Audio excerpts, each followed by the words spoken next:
Hey there. Tonight, we're easing into a story so slow, so mildly informative, and so pleasantly dull, you may not even remember hearing it all. And that's perfectly fine. In fact, it's encouraged. So dim the lights, maybe turn on a little background fan for that cozy hum, and if you're holding a cup of something warm, sip gently. We're about to slip softly into the world of medieval inebriation, a time of tankards, taverns, and just enough alcohol to forget how bad the plumbing was. Let's begin. You wake up on a bench. Not your bench. Not anyone's bench, really. It's part of a long wooden table in what appears to be a poorly ventilated inn, or possibly a stable with ideas above its station. There's a smell in the air. It's complicated. A layered aroma of wood smoke. Yesterday's stew. 3 kinds of sweat, and something sharply reminiscent of onions having a midlife crisis. Your tongue tastes like you chewed on an old coin in your sleep, and your head hums with the soft, persistent ache that only comes from drinking something technically labeled as small beer, but served in very large quantities. The innkeeper's cat, which may or may not be named Bartholomew, is sitting on your leg, judging you. You shift slightly, and the cat hisses in that bored medieval way, as if to say, "Yes, we've all been there." Welcome to morning in the year 1372. Now you might think being hungover in the Middle Ages was a rare treat for nobles or soldiers returning from glory. But no, almost everyone drank. Water was risky business, full of floaty bits, suspicious smells, and microscopic regrets. Beer, on the other hand, was a mildly alcoholic miracle. Brewed at home or by local monasteries, it was considered cleaner, safer, and if you were lucky, only slightly chewy. You rise slowly from the bench and look around. The tavern is mostly empty, except for a man asleep in a fireplace and a young woman attempting to convince a chicken to leave through the front door. It's unclear who's winning. The floor creaks beneath your feet, not because it's old, though it is, but because it's soaked. With what we won't say. But it squelches, and that's enough information. You stagger toward the door, passing a table where a single tankard still sits half full. It winks at you, or maybe you're still seeing double. Either way, you leave it alone. You've had enough excitement for one medieval sunrise. Outside, the town is stirring. A slow, mucky stirring, like porridge that's been left too long on a low fire. The cobblestones are slick from last night's rain, or possibly a burst chamber pot. Nature doesn't clarify. A man is arguing with his ox. A baker's boy is already shouting about buns, and somewhere a rooster is deeply confused about what time it is. You walk the uneven path home. It's not far. Nothing is. Medieval towns were tight clusters of effort and odor, with homes stacked like haphazard loaves of bread around a central market square. Your lodging is above the cooper's shop, next to the woman who knits suspiciously fast, and the man who talks to jars. You climb the narrow stairs, which moan like they too had a rough night, and open the crooked door to your room. It smells comfortingly like barley and regret. There's straw on the floor, a blanket that might once have been a curtain, and your boots still damp from last week's festival sit by the hearth, silently fermenting. You lie down, not quite ready to face the day. And that's all right. After all, your job doesn't start until after midday, and until then, you've got the soft, scratchy companionship of your hay mattress and a headache that feels like it was personally delivered by the village bell ringer.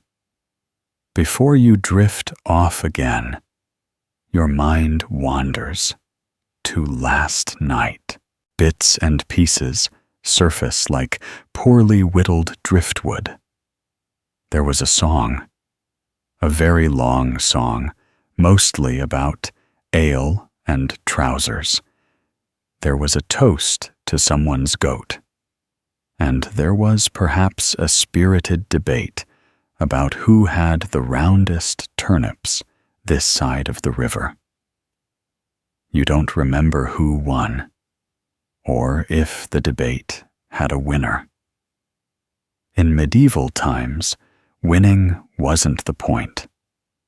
Drinking together was the point. Getting a bit too loud, spilling a bit too much, and waking up sore, but not alone. That was the rhythm of life. As your eyelids grow heavy and the light filters through the one dusty window, you think perhaps you'll skip the noon drink today. Just water, maybe some bread, something quiet. But then again, there's that wedding feast tonight. The sun, having completed its sluggish crawl over the thatched rooftops and crooked chimneys of town, now presses against your shuttered window like a judgmental relative. You wake again this time, not in the tavern, but on your own pallet of straw and wool, the faint scent of roasted barley still clinging to your tunic like an unwanted memory. The headache has faded to a dull presence, like a bored monk tapping a drum far in the distance. You sit up slowly, unsure if your legs have remembered how to be legs. They have, mostly. With some reluctance, they help you to your feet. Your boots are still damp. One of them seems to have developed a new hole overnight. Possibly it was always there. Possibly the mouse that lives in the corner has taken up cobbling as a side trade. Either way, the boot goes on with a sigh. Downstairs, the cooper is already at work, hammering staves with the kind of energy only someone sober could muster. Each strike echoes upward, blending with the gentle creaks of town life, resuming its schedule. Somewhere a pig is being obstinate. Somewhere else, A priest is shouting at a dog. Normal. You step outside and the air greets you with a soft blast of wood smoke, damp wool, and something faintly spiced. It's midday now, or close enough, and that means one thing in this town, whether you're rich, poor, or somewhere in between. It's time to return to the tavern, if only for broth and a sit. You make your way, slowly careful, to avoid the slipperier patches of cobblestone, where someone has clearly lost a bucket of something they later pretended wasn't important. As you turn the corner, past the candlemaker's shop, currently closed for reasons involving wax theft, you see it again. The ploughman's. Pause.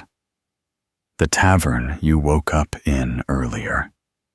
Its sign swings gently in the breeze, still unreadable, but everyone knows what it means. The door creaks open, not with effort, but with familiarity. Inside, the atmosphere is different now. Less chaotic, more resigned. It's lunchtime, which means fewer dancers and more chewers.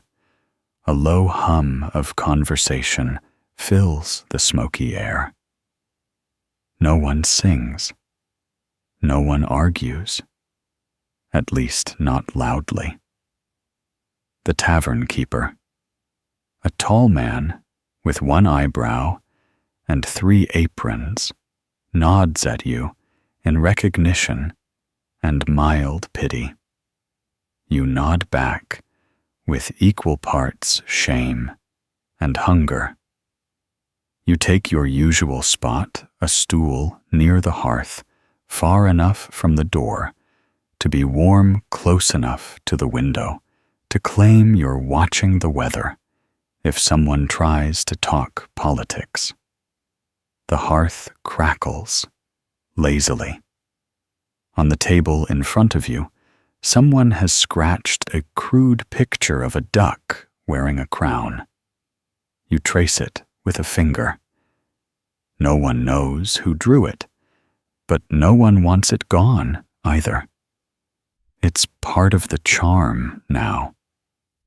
The tavern keeper ambles over and slaps a bowl of stew in front of you. It is brown. Not brown like wood or leather, but brown like the concept of surrender. You thank him anyway. A piece of bread arrives shortly after, followed by a small clay cup of something warm and vinegary. Possibly cider, possibly punishment. Still, you eat. The stew is thick with turnips and something stringy that may once have been goat. The bread is stale enough to defend itself, but you soften it with the liquid. It is in its own quiet way, delicious. Around you, the tavern breathes. A merchant counts coins under his breath. 2 washerwomen exchange scandalous whispers about a traveling minstrel. An old man argues softly with his beer, which he insists is plotting against him. Time slows here, the way it often does when you're warm and fed, and not entirely sober, but not quite drunk either. You feel the fuzziness return, not unpleasant, more like your thoughts have all put on mittens. That's when the tavern keeper returns. He sets down a second bowl next to you, smaller, rounder, and steaming gently. Inside are stewed plums, dark and glistening with syrup. You look at him. He shrugs. Leftover from the bishop's dinner, he mutters. Don't ask. You don't. The plums are warm, sticky, and unexpectedly tart. They cling to your teeth like secrets. As you eat them slowly, you realize the tavern has gone quieter.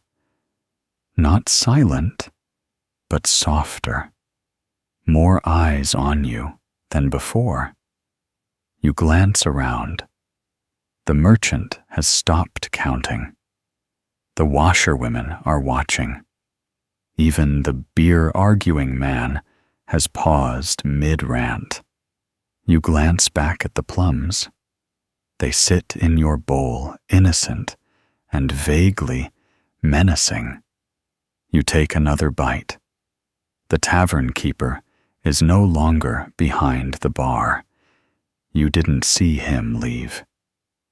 From the back room, there's a thud. Not loud, just enough to unsettle a spoon. A cold draft tickles your neck. The fire flickers. No one moves. You look down at the bowl, now half empty, or half full. The syrup has thickened slightly. The taste has shifted just a bit. A hint of something herbal now. Not unpleasant, just unexpected. Someone coughs behind you. You turn, but there's no one there. You blink slowly. The room seems darker, though the fire hasn't changed. The windows haven't closed. Another bite. The flavor deepens. The plum's skin peels gently against your tongue, like paper soaking in ink. You blink again, longer this time. When you open your eyes, the tavern is exactly the same. But nothing feels familiar. Not quite. Not anymore. And just like that, the door creaks open again, and in walks a man in a blue cloak, wet with rain. You didn't notice. Falling. He looks directly at you. Smiles. Then nods. As if you've already met. As if you've been expected. You look back at your bowl. One plum left. And you suddenly remember something. Or maybe you're about to. You stare at the final plum in the bowl. It glistens like a jewel left out in the rain, its wrinkled skin tugged slightly inward, as if trying to curl away from whatever comes next. The syrup has pooled beneath it now, thick and dark, soaking into the cracks of the wooden table like ink finding its way into forgotten parchment. The man in the blue cloak hasn't moved. He stands in the doorway with the kind of stillness usually reserved for statues or deeply focused cats. His cloak is soaked at the hem, dripping steadily onto the floor, forming a small, quiet puddle that no one else seems to notice. He is looking at you the way a librarian looks at someone who's returned a book 12 years late and also possibly stolen the globe. You raise an eyebrow. He raises one in return. Politeness dictates a nod, so you give one. He nods back, then crosses the room with deliberate steps, his boots not squeaking, but somehow announcing themselves anyway. He slides onto the bench across from you, careful not to disturb the bowl or the table or the faint outline of the crowned duck carved into the surface.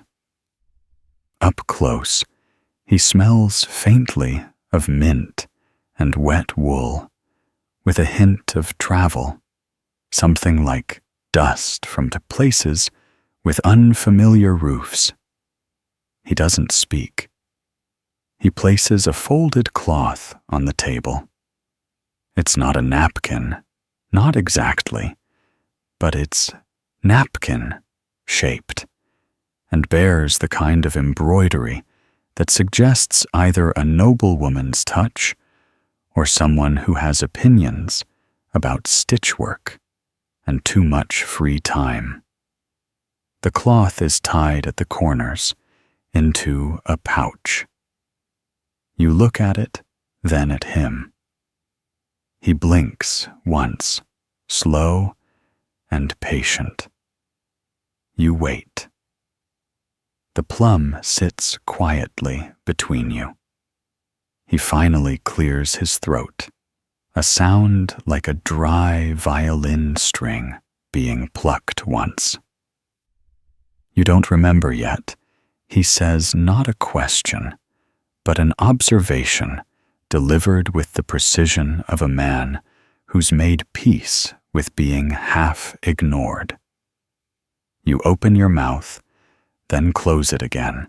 You don't remember anything unusual, except for perhaps the sensation that the plum tasted slightly of time. I remember stew you offer, and questionable cider.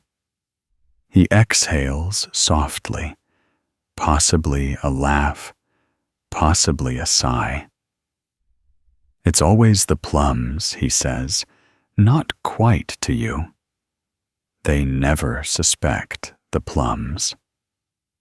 You look at the last one in your bowl. It has shifted slightly, as if aware of the conversation. You feel compelled to defend it. They were good, you say, complex, sticky. He nods slowly. It's the syrup, boiled with black sage and a whisper of valerian. Makes the mind pliable. You frown. Pliable like a chair, or pliable like a regret.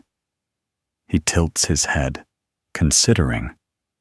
Pliable like a locked door, remembering it used to be open.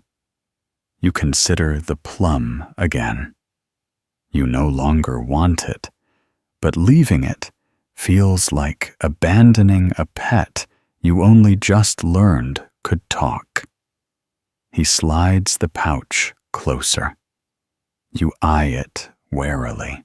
He makes no move to open it, just taps it twice, with one gloved finger, a quiet thump that seems to echo far louder than it should.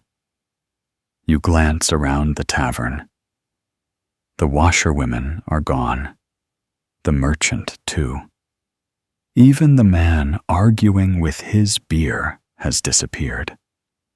The fire crackles, but doesn't warm. The windows flicker faintly, as if the light can't decide whether to stay or retreat entirely. The blue-cloaked man leans forward slightly.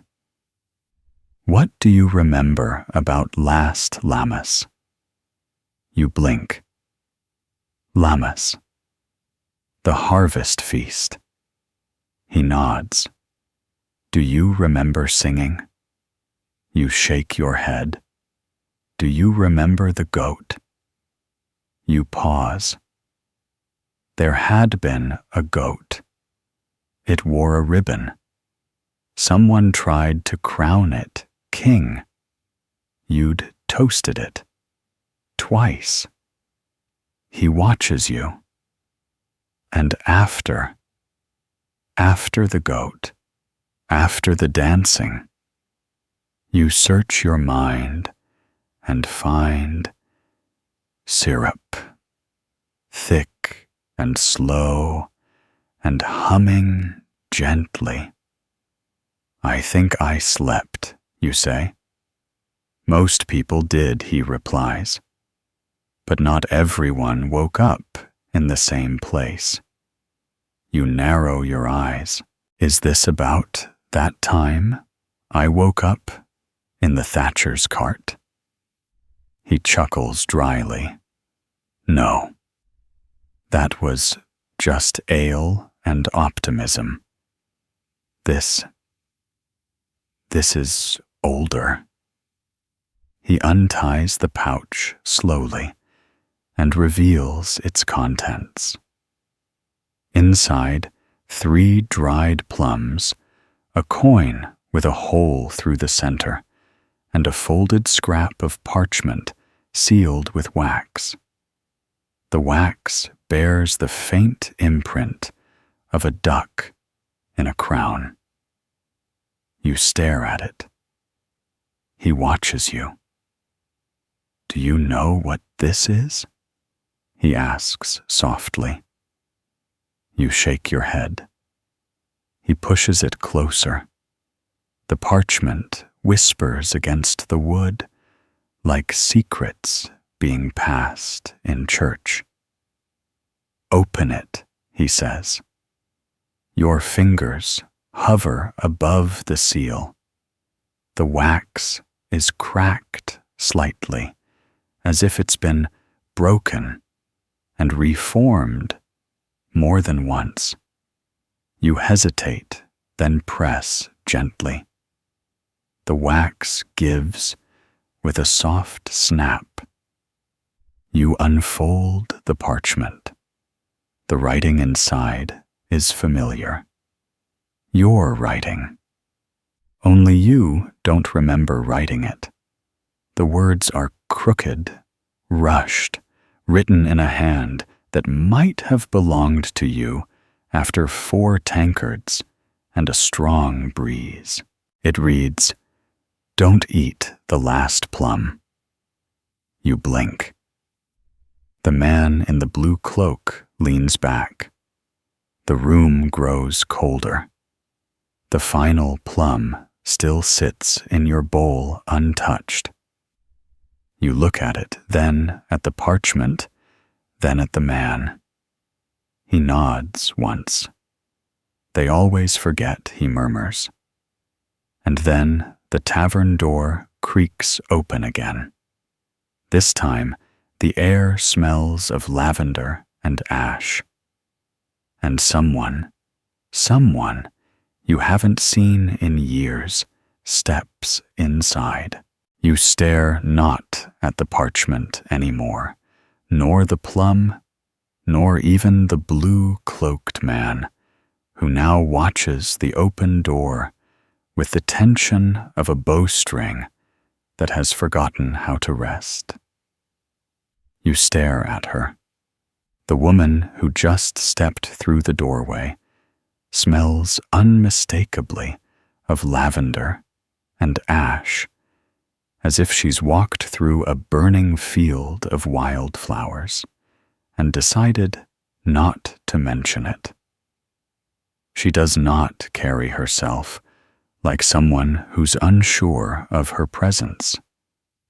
In fact, she seems to walk without touching the floor at all. And as she passes through the threshold, you realize something your brain had tried very hard to ignore.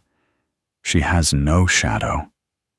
Not a short one, not a long one.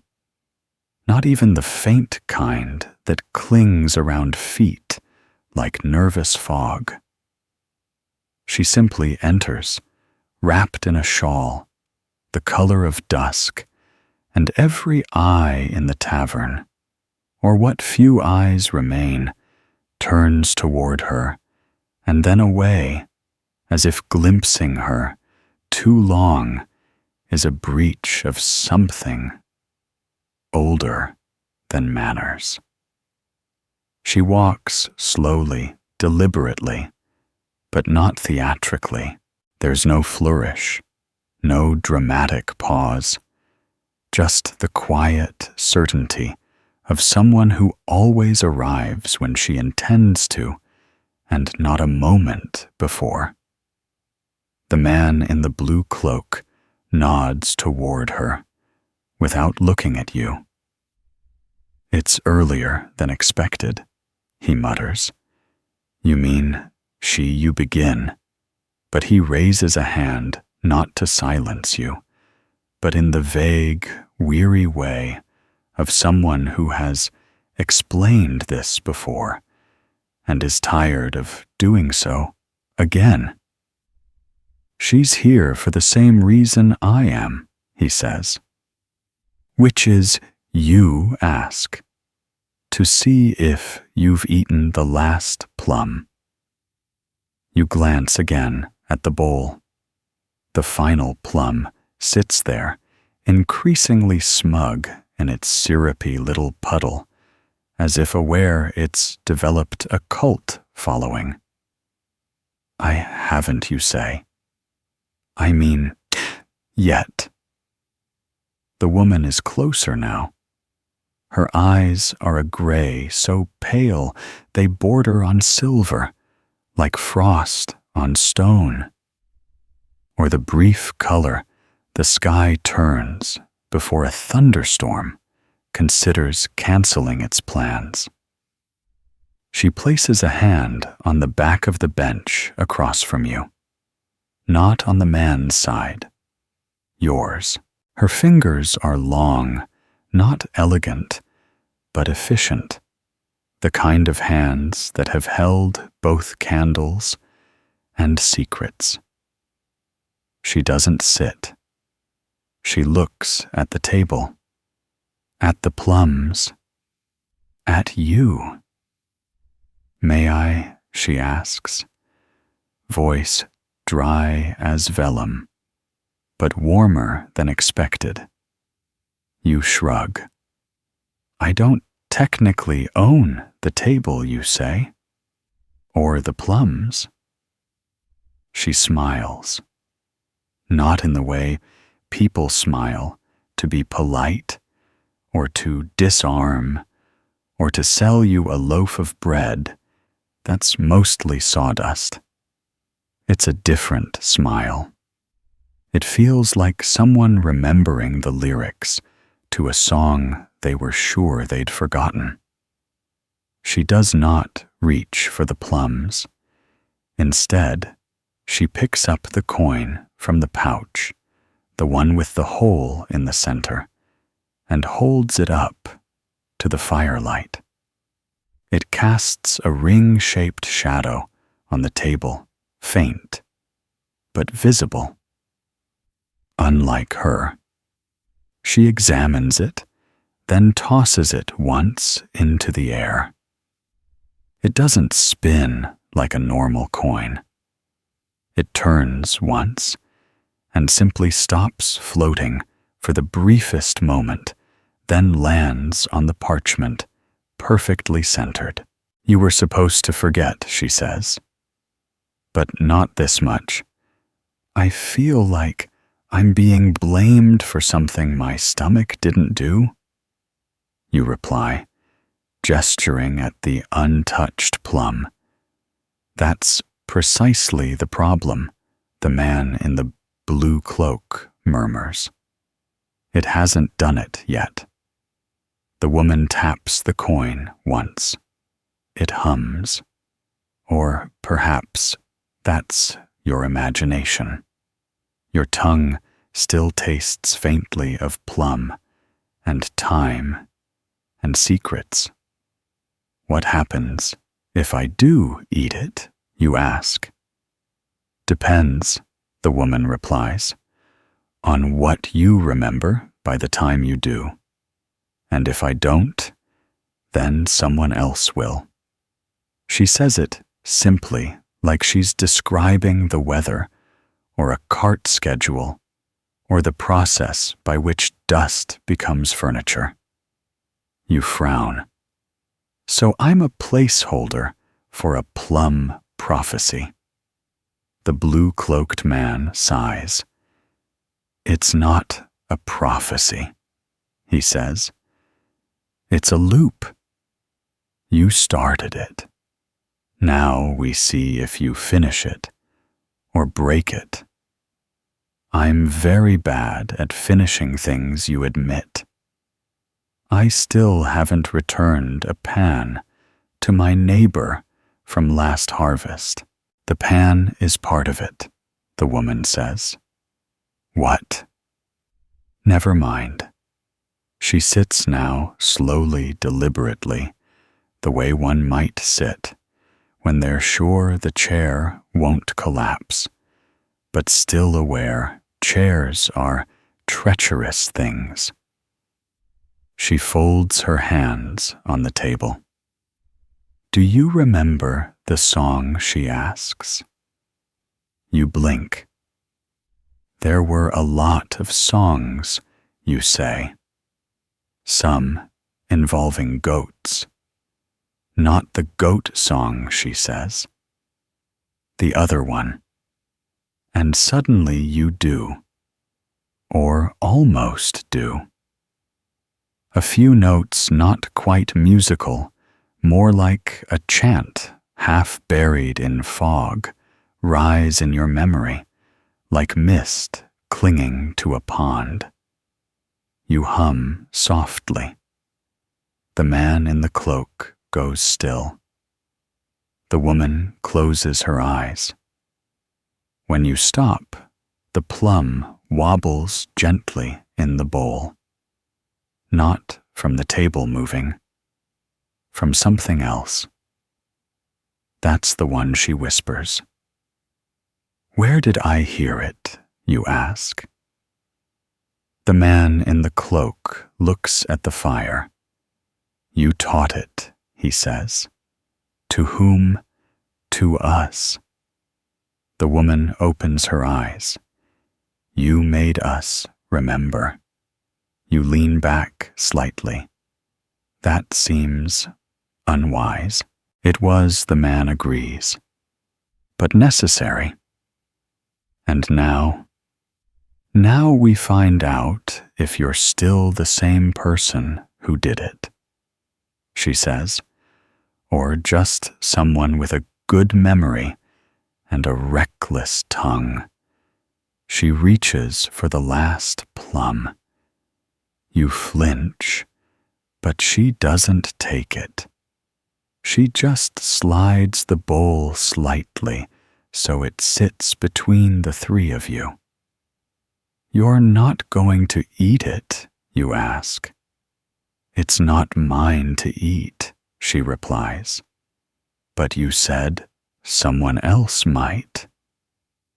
She tilts her head. Only if you give it away. You stare at the plum. It stares back as much as a piece of fruit can. You glance at the parchment again, your writing warning you, or maybe daring you. What if I just leave you ask? You could, the man says. And then the loop continues. The woman replies. Another bowl, another inn, another memory slipping out between the cracks of a song. And the coin, you ask. It rolls, she says, until someone catches it. The fire pops. The parchment curls slightly at the edge. Outside, the sound of distant bells rings once sharp and flat. The woman stands again. So does the man. You don't. Not yet. Your eyes are still on the plum, which now seems impossibly round. The syrup around it forms the faint outline of something like a map, or a clock, or a door. You blink slowly, then reach for the bowl. Not to eat, not yet, just to feel the warmth. It's still there, and something beneath it, a slip of paper, a second message written in someone else's hand. You lift it carefully. The writing is in red. It says, "If you've read this far, you're already too late." The words are simple, not elegant, not poetic. Just 5 of them, written in thick, shaky red strokes that bled slightly into the parchment fibers, like a wound refusing to clot. If you've read this far, you're already too late. The note is short enough to memorize instantly and vague enough to ruin your afternoon. Your fingers twitch slightly, the parchment warm from its time beneath the bowl, though the tavern is no warmer than before. You glance up. The woman and the man are still standing, one on each side of the table, both watching you as if your next breath might cause an avalanche. Too late for what you ask. Neither answers. Not immediately. The man turns slowly to face the hearth. The fire has shrunk the logs, now darkened at the edges, as if reluctant to burn any further without encouragement. The woman closes her eyes again. When she opens them, the gray has gone from silver to the color of ashes ground into snow. "Do you remember the market?" she asks. "Which one?" You reply, though.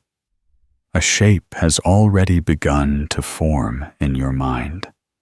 Stalls made of leaning wood, apples stacked in crooked pyramids, the smell of fish, pretending not to be old, the soft jingle of coins wrapped in cloth. You nod slowly. "I traded a spoon for a ribbon," you say, and then forgot what the ribbon was for.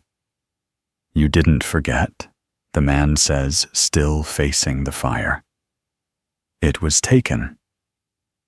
You blink. By who not, who the woman corrects. What? You look back at the plum. It hasn't moved, but something about it has changed.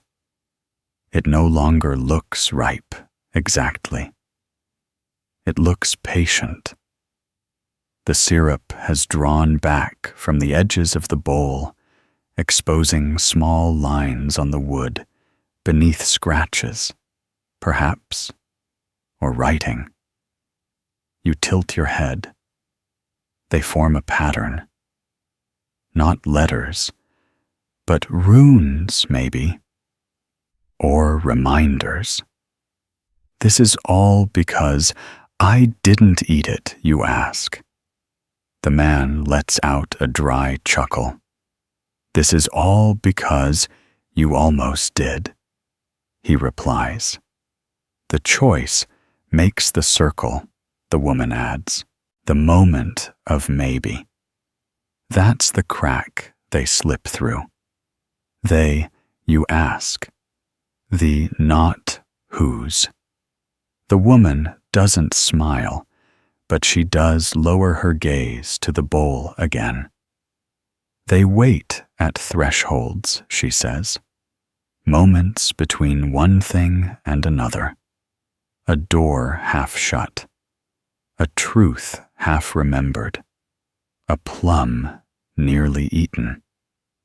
So I'm haunted by a metaphor. No, the man says quietly, by something much less polite. You look again at the red note. Its ink has begun to fade, not from time, but from memory. The edges of the letters fray as your certainty softens. You squint, but the middle word already blurs. You hold it up to the firelight, but the flame flickers oddly, casting shadows in the wrong direction. You press the parchment to the table, with your palm feeling its texture. It's beginning to feel like skin. You pull your hand back quickly. I'm losing parts of this, you whisper. Yes, the woman says, but not because you're forgetting, because something else is learning how to be you. The plum shudders slightly, not a vibration, not wind, just a soft internal adjustment, as if it's listening or breathing. You feel a cold spot bloom at the base of your spine. I don't want to be eaten by a fruit, you mutter. That's not what's happening, the man says. Not exactly. You gave away too much. The woman continues, in exchange for remembering. What did I trade, you ask? The woman steps around the table, moving closer. She smells more strongly of lavender now, but something beneath it is turning. A note of rot. Do you remember your brother's name? She asks. You blink. Of course you do. You had a brother. He carved a wooden bird once with wings that flapped when you pulled a string. You tried to say his name. It doesn't come. Just a shape in your mouth. A puff of air incomplete. No, you admit, barely. That was the cost, the man says. The first trade. You chose knowledge over blood. You forgot his name to remember the song. And the song gave me the plums. No, the woman says. The song gave you the right to remember the plums. But you wrote the warning, the man adds, before you forgot what it was for. You stare at the parchment again. Your handwriting. Definitely. You know the way your Y loops, the slightly embarrassed slant of your S's. But it feels distant now, like someone mimicking your voice behind a heavy door. What happens if I remember everything you ask? The woman looks at the fire. Then you disappear, she says. And what happens if I eat it? You become the next bowl. You stare at the plum again. It seems to have grown larger, or the bowl smaller. It hums now faintly, like a lullaby sung underwater. You glance around the tavern. No one has entered since the woman. No one has left. The door remains open, but the wind doesn't blow in. The windows no longer show the street outside, just fog, dense and slow, moving in strange directions. You stand slowly, knees aching, with a weariness that feels older than your body. I want to undo it, you say. You can't, the man replies, but you can pass it on. To who? Anyone who listens long enough, the woman says. Anyone who wonders about the last plum.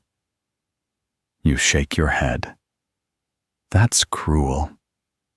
It's necessary, the man says. The loop needs a hinge.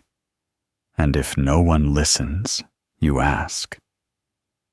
The woman tilts her head. Then it closes on you. The coin on the parchment begins to spin. Not fast, just steadily, smoothly. You didn't touch it. No one did. It spins as if wound by breath. It hums louder than before. You look down. Your shadow is gone. The bowl trembles once. The plum splits open with a soft, wet sound. There is something inside. Not a pit. Not quite. Something folded. Something written. You reach for it. The woman says nothing. The man watches. You unfold it slowly. It's another message, written in gray ink this time. Just 4 words. The goat remembers everything. The ink is gray, the paper damp and soft from its time curled inside the plum's hollow center. It flakes slightly as you open it, like a petal, unprepared for sunlight. 4 words, plain, and disconcerting. The goat remembers everything. You read it once, twice, and then again, just to make sure your mind isn't playing that quiet trick. It sometimes does, where meaning rearranges itself the moment you look away. It doesn't change. It doesn't need to. You know the goat. Of course you do. It wore a ribbon once red and slightly frayed at the end, like it had been chewed by someone who believed accessories were edible. There had been a song, yes, the song again, and a toast, possibly 2. You'd danced poorly, but enthusiastically, and then something shifted. Not sharply, not all at once. More like a dream, curving just out of sight, the way water slips through a hand too slow to hold it. The man in the blue cloak clears his throat. You should sit, he says, though he doesn't sound particularly hopeful. The woman has stepped back from the table, her expression unreadable. Hands folded, like someone preparing for a sermon or a duel. You remain standing, the paper still in your hand, the smell of plum syrup growing sweeter, denser, almost floral, now, as though it's trying to change the subject. The goat, you ask, voice low. The one from Lammas. The very same, the the woman replies, though he answers now to a different name. What name? He won't say, the man mutters. Goats are secretive by nature. This one just got better at it. You glance at the bowl again. The plum is empty now, its insides curled like the remains of an old letter. The syrup has stopped humming. It rests thick and still, a silent witness to your unfolding. Why does a goat remember more than I do? Because you asked it to the woman, says gently. You made the trade. The goat never agreed. It just listened. That doesn't seem fair. It rarely is. The fog outside the tavern window thickens. The door remains open, but the world beyond it is now more suggestion than scenery. A wash of gray, moving with a slow rhythm that doesn't quite match the wind. So what now, you ask? We find the goat. The man winces. If we can. He's elusive. Last we heard, the woman adds, he was in the possession of a minor noble who believed him to be a blessed creature. Did he bless anything? Yes. Then he ate it. You sit now, slowly, the paper still clutched between your fingers. The bench creaks slightly, less sure of its structural integrity than it was an hour ago. Do I remember this goat, you ask? Not yet, the woman says. But soon. You lean back, eyes drifting toward the hearth. The fire has burned low, casting long shadows that stretch too far for the size of the room. One of them flickers oddly, almost like it's moving the wrong way. What does the goat know, you ask? Everything you forgot, the man says. The name, the trades, the terms of the pact. Pact. You spoke it aloud, the woman explains. At the harvest, with clove wine on your breath and plum juice on your tongue. The goat listened, and then he waited. For what? For you to remember.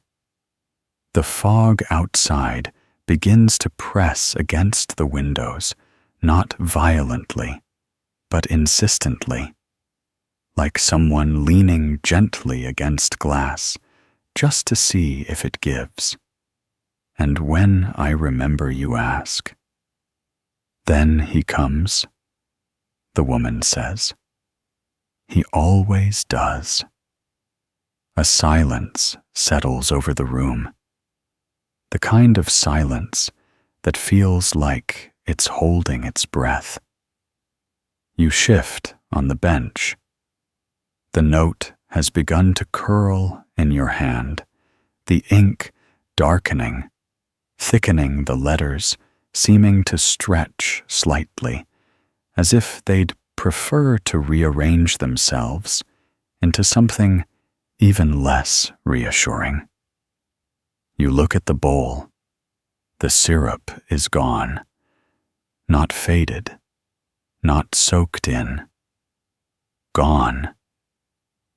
The bowl is dry. Where did it go, you ask? He took it, the man says. He always does. But I didn't see. You wouldn't, not unless he wanted you to. The woman kneels beside the table. Now fingers brushing the runes, carved beneath the bowl's resting place. "These are shifting," she murmurs. "He's closer." "How close, you ask?" "Near enough to listen," the man says, "but not close enough to speak." "He never speaks," the woman corrects, "only remembers." You exhale slowly. Then we go to him. "No," she says, standing.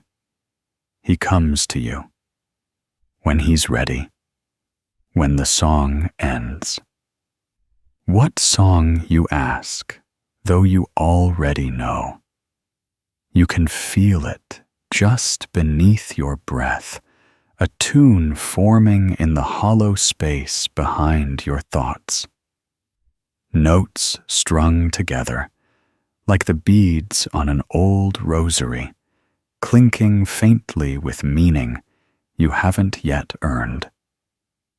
"You'll hear it soon," the man says. "We'll wait outside." "For what?" "To see if you finish it this time."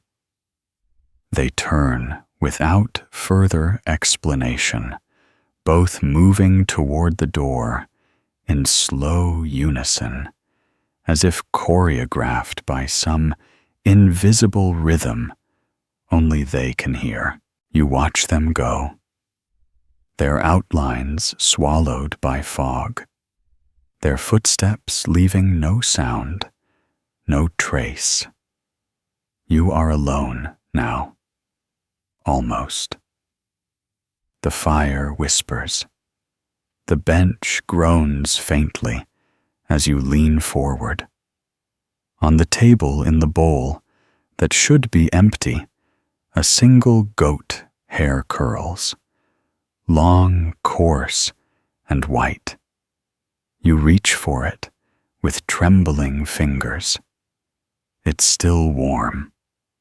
And from somewhere outside, muffled by mist and time, you hear the first note of a melody you haven't sung since you made a promise to a creature with golden eyes and a ribbon chewed at the edge.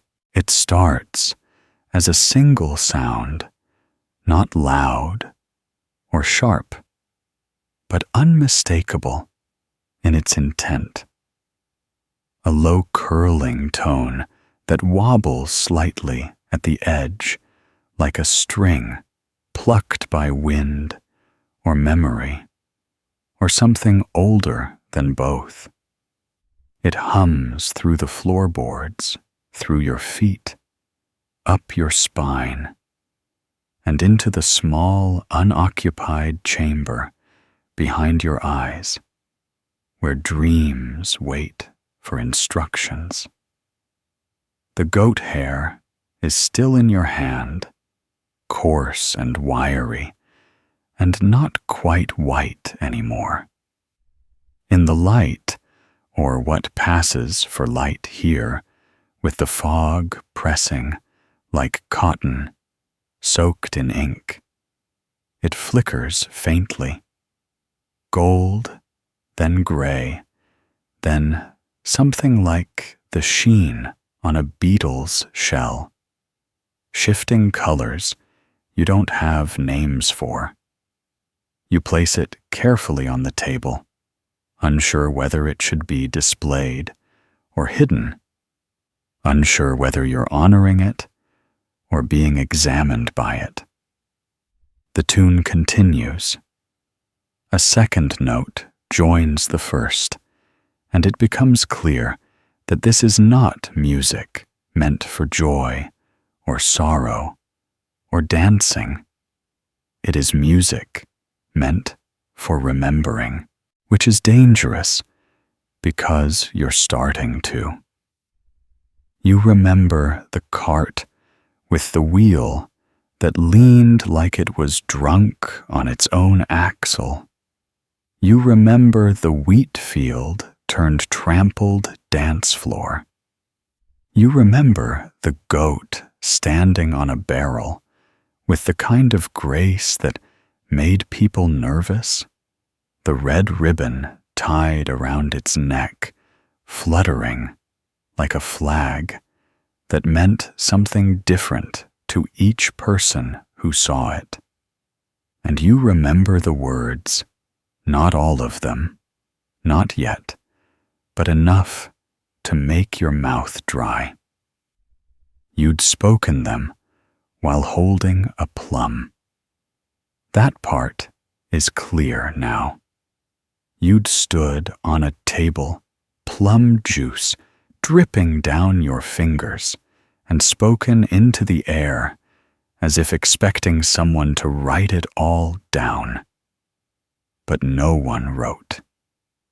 The goat listened, and now the song is playing again, and the tavern is empty, and the bowl is dry, and the only person who might explain any of it is a ruminant fugitive with excellent balance and questionable boundaries.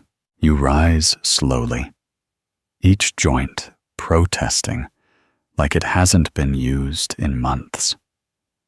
The fog has entered the tavern now, not dramatically, not like a storm breaking through doors, but quietly, politely, like it was always allowed. It creeps around the edges of the tables, curls under benches, pools near the hearth. You step carefully toward the door, though there's no clear line between inside and out anymore. The world beyond has become abstract, more suggestion than landscape. But the music is louder out there. You follow it, because that's what people do in stories like this, and maybe you're in one now. The street, or what remains of it, is muffled. Shapes loom and then retreat. A cart with no horse, a window with no wall, a bucket tipped over slowly, leaking grain onto cobblestones that no longer connect. And then you see him, the goat. He stands atop a low stone wall that curves like a question no one asked out loud. The ribbon is still red, tied carefully in a knot that looks recently tightened. His eyes are gold. Not yellow, not brown, but gold, like something hoarded, like something promised. He doesn't move. The song continues. You approach cautiously. You remember me. You ask, voice quieter than you meant, lost in the fog before it reaches him. He chews, not thoughtfully, not mockingly, just chewing. It could be grass or secrets or leftover ribbon. Hard to say. You try again. You listened. He pauses, then snorts once, which feels like confirmation, somehow. I need to know what I said. You continue, what I gave away. The goat hops down from the wall without effort, landing on the fog as though it were packed earth. He walks past you, not acknowledging, not inviting, just walking. The music follows him. You follow the music. The street unfolds with each step as if waiting for your decision before it agrees to exist. Buildings return to their shapes, signs regain their letters. Air becomes air again, rather than whatever it was pretending to be before. He leads you to the square, the market. It's empty now, but the memory is thick in the air, apples rotting in baskets, laughter layered over argument, the slow creak of a stall collapsing. The goat stops near the fountain, dry now, cracked. He looks at you. Not long, just enough. Then he nods. You step toward the fountain.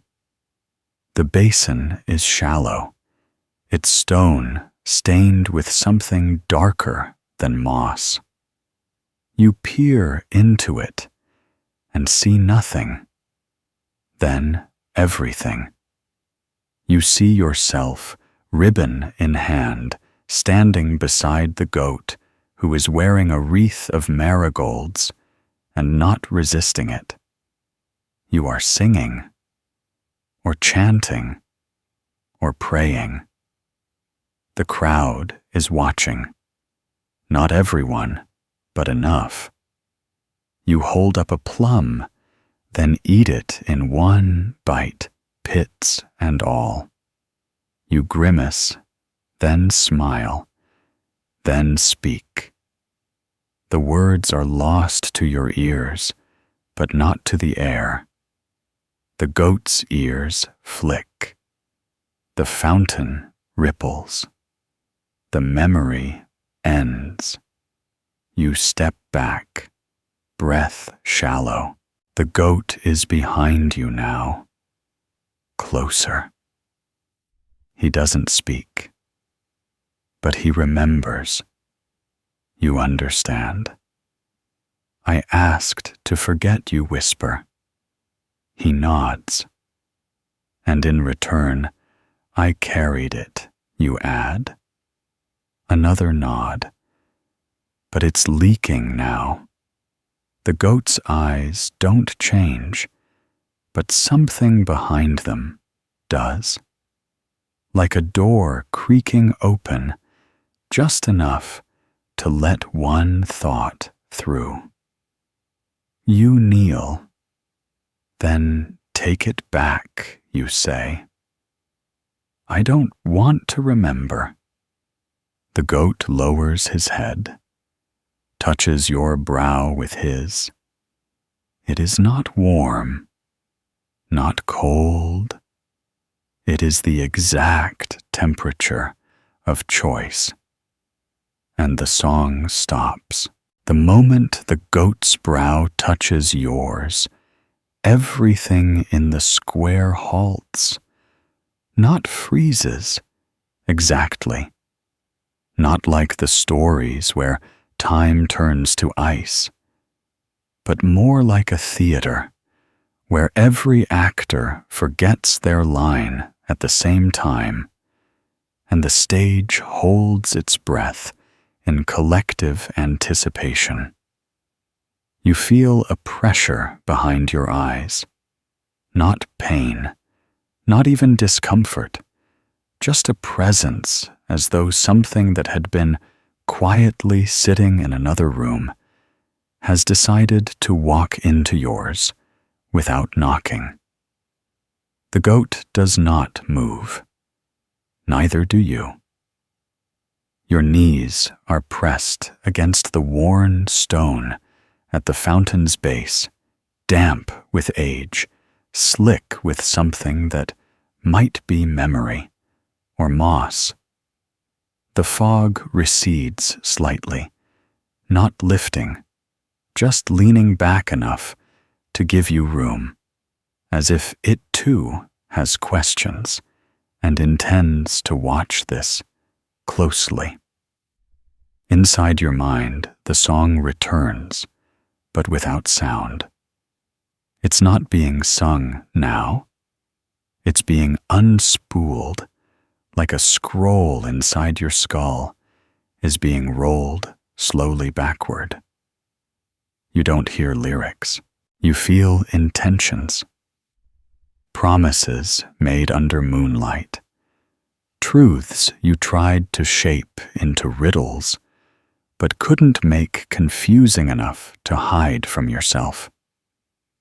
The goat breathes, once slow deep, and with just the faintest scent of hay and ash, and then the memories begin.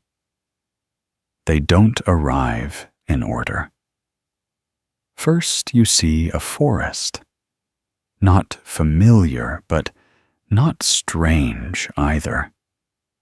You're walking barefoot, holding something cupped in your hands, a bundle of herbs perhaps, or dried flowers, or names. You don't remember which only that you promised not to let go until you reached the clearing. Then a shift, like someone turning a page.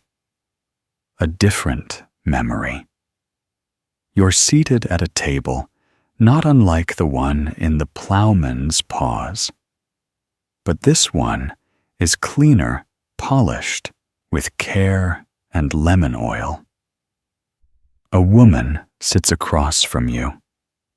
She hums a fragment of the song, but backward.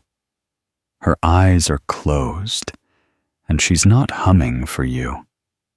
She's humming for the cup between you. The cup is empty, and then it isn't.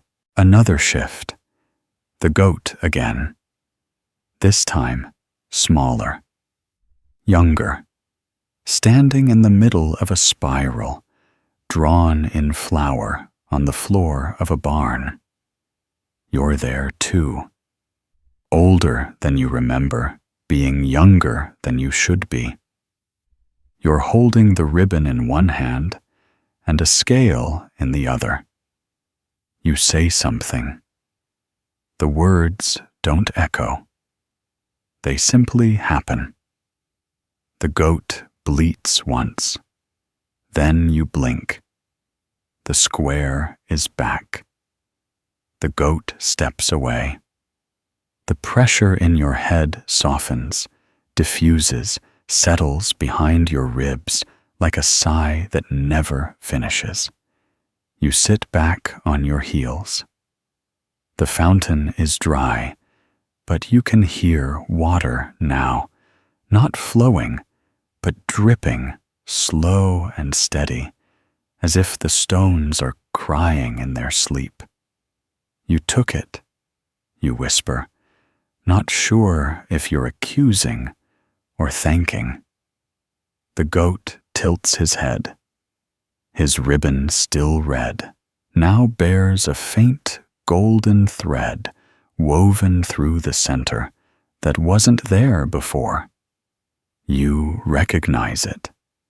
It's from the cloth pouch the man in the blue cloak carried, the one that held the plums. Is that mine, you ask? The goat snorts lightly, which you take as a yes, or possibly a maybe. You stand slowly. Your knees protest, your spine clicks, and somewhere deep inside you, a door shuts with a sound too final to be metaphor. What happens now, you ask? The goat turns, walks a few steps, then glances over his shoulder, not with expectation, but as if to say, "This way, if you're coming." You follow. Of course you do. The fog thins as you move the world unfolding around you with cautious optimism. You pass the baker's stall, now covered in a fine dusting of ash and seeds. The fishmonger's cart lies overturned, the smell oddly pleasant, like citrus and salt. The goat leads you past these, not stopping, not pausing, until you reach the edge of the square. There, where the cobblestones end and the dirt path begins, stands a gate. It's wooden, held together by iron nails that have long since rusted, but it stands as if recently remembered. On the gate hangs a sign written in charcoal on cloth, the letters looping and uncertain. Memory Market closed for renovation. You look at the goat. He looks at the sign, then back at you. This is where I left it, you murmur, where I traded names for silence, where I swapped truth for story. The goat bleats softly. You reach for the gate. Your hand passes through it, not painfully, not cold, just through. Like it's there for show.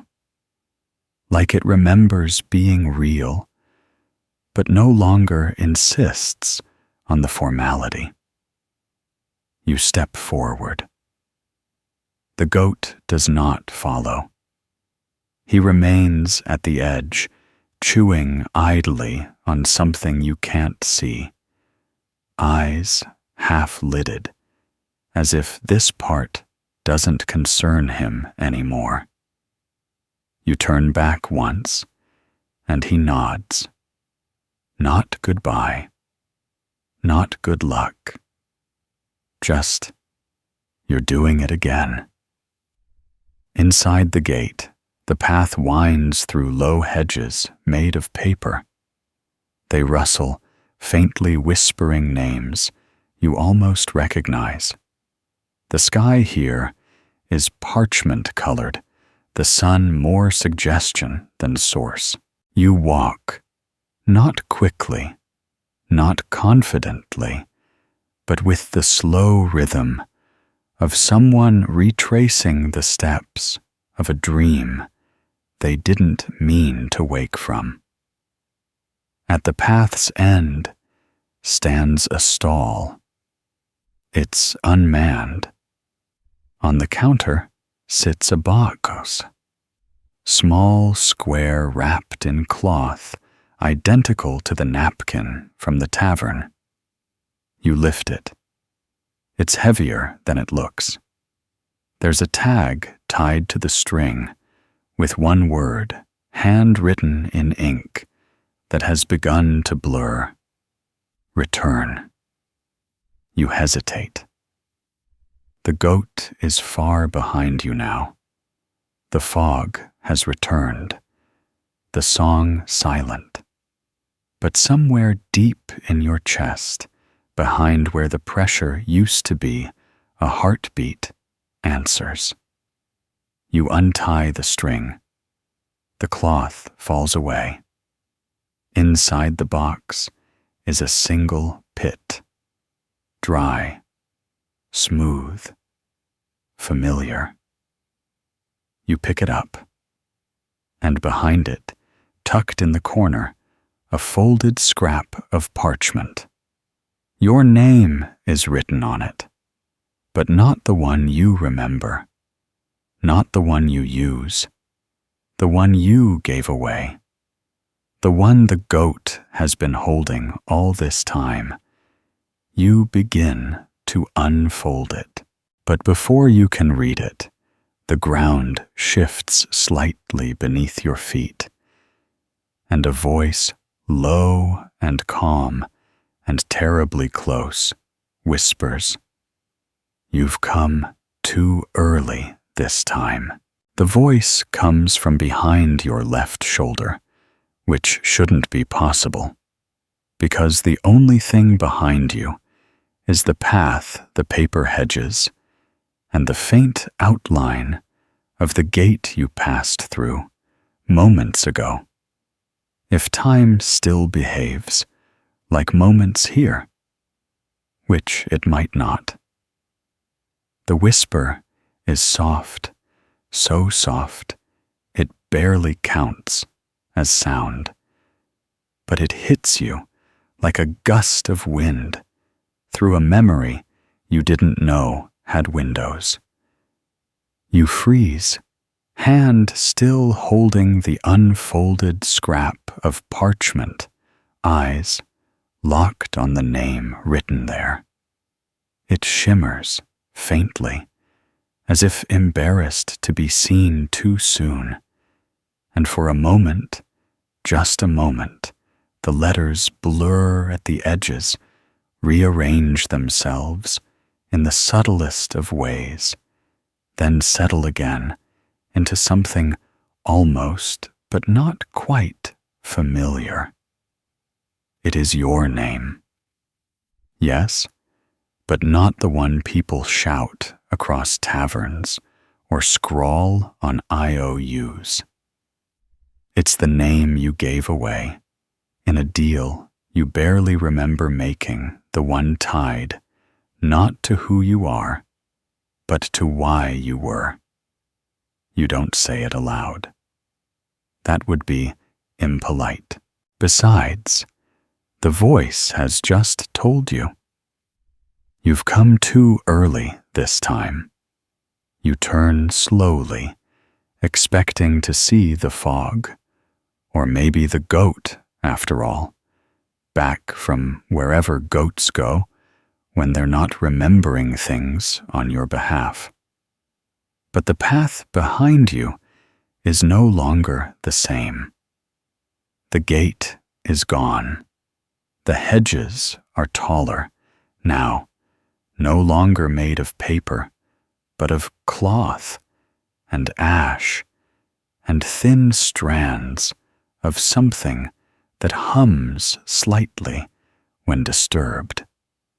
There is someone there, not the man in the blue cloak, not the woman who never cast a shadow. This figure is taller, thinner, as if composed entirely of straight lines and good posture. Their face is hidden beneath a hood stitched from pages, each one filled with small, neat handwriting that flickers like candlelight on old ink. The voice speaks again still from behind your shoulder, but now it's clearly theirs, though their mouth never moves. You're not supposed to be here until after the 13th plum. You blink. There were only 6, you say, automatically. So far, the figure replies. You lower the parchment. The pit in your other hand has grown warm, pulsing gently, like it knows it's being discussed. What happens if I read the name you ask? The figure tilts its head slightly, the way people do when deciding whether or not to laugh. Then the song ends, early, they say. And nothing likes that. Not even the goats. Especially not the goats you mutter, thinking of the ribbon, the spiral of flower, the marigolds. Why did I leave my name here?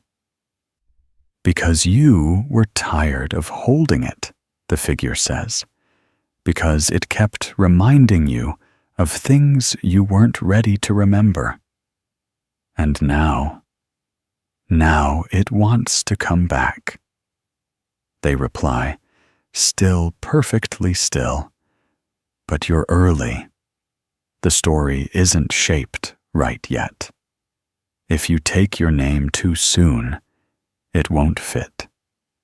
fit into what you. The hedges rustle. Somewhere nearby, a bell rings, once flat and hollow. The figure steps forward, slow and precise. Each movement smoother than the last, like it's practicing being a person, in case it ever needs to fool someone properly. You're not the first to come early, it says.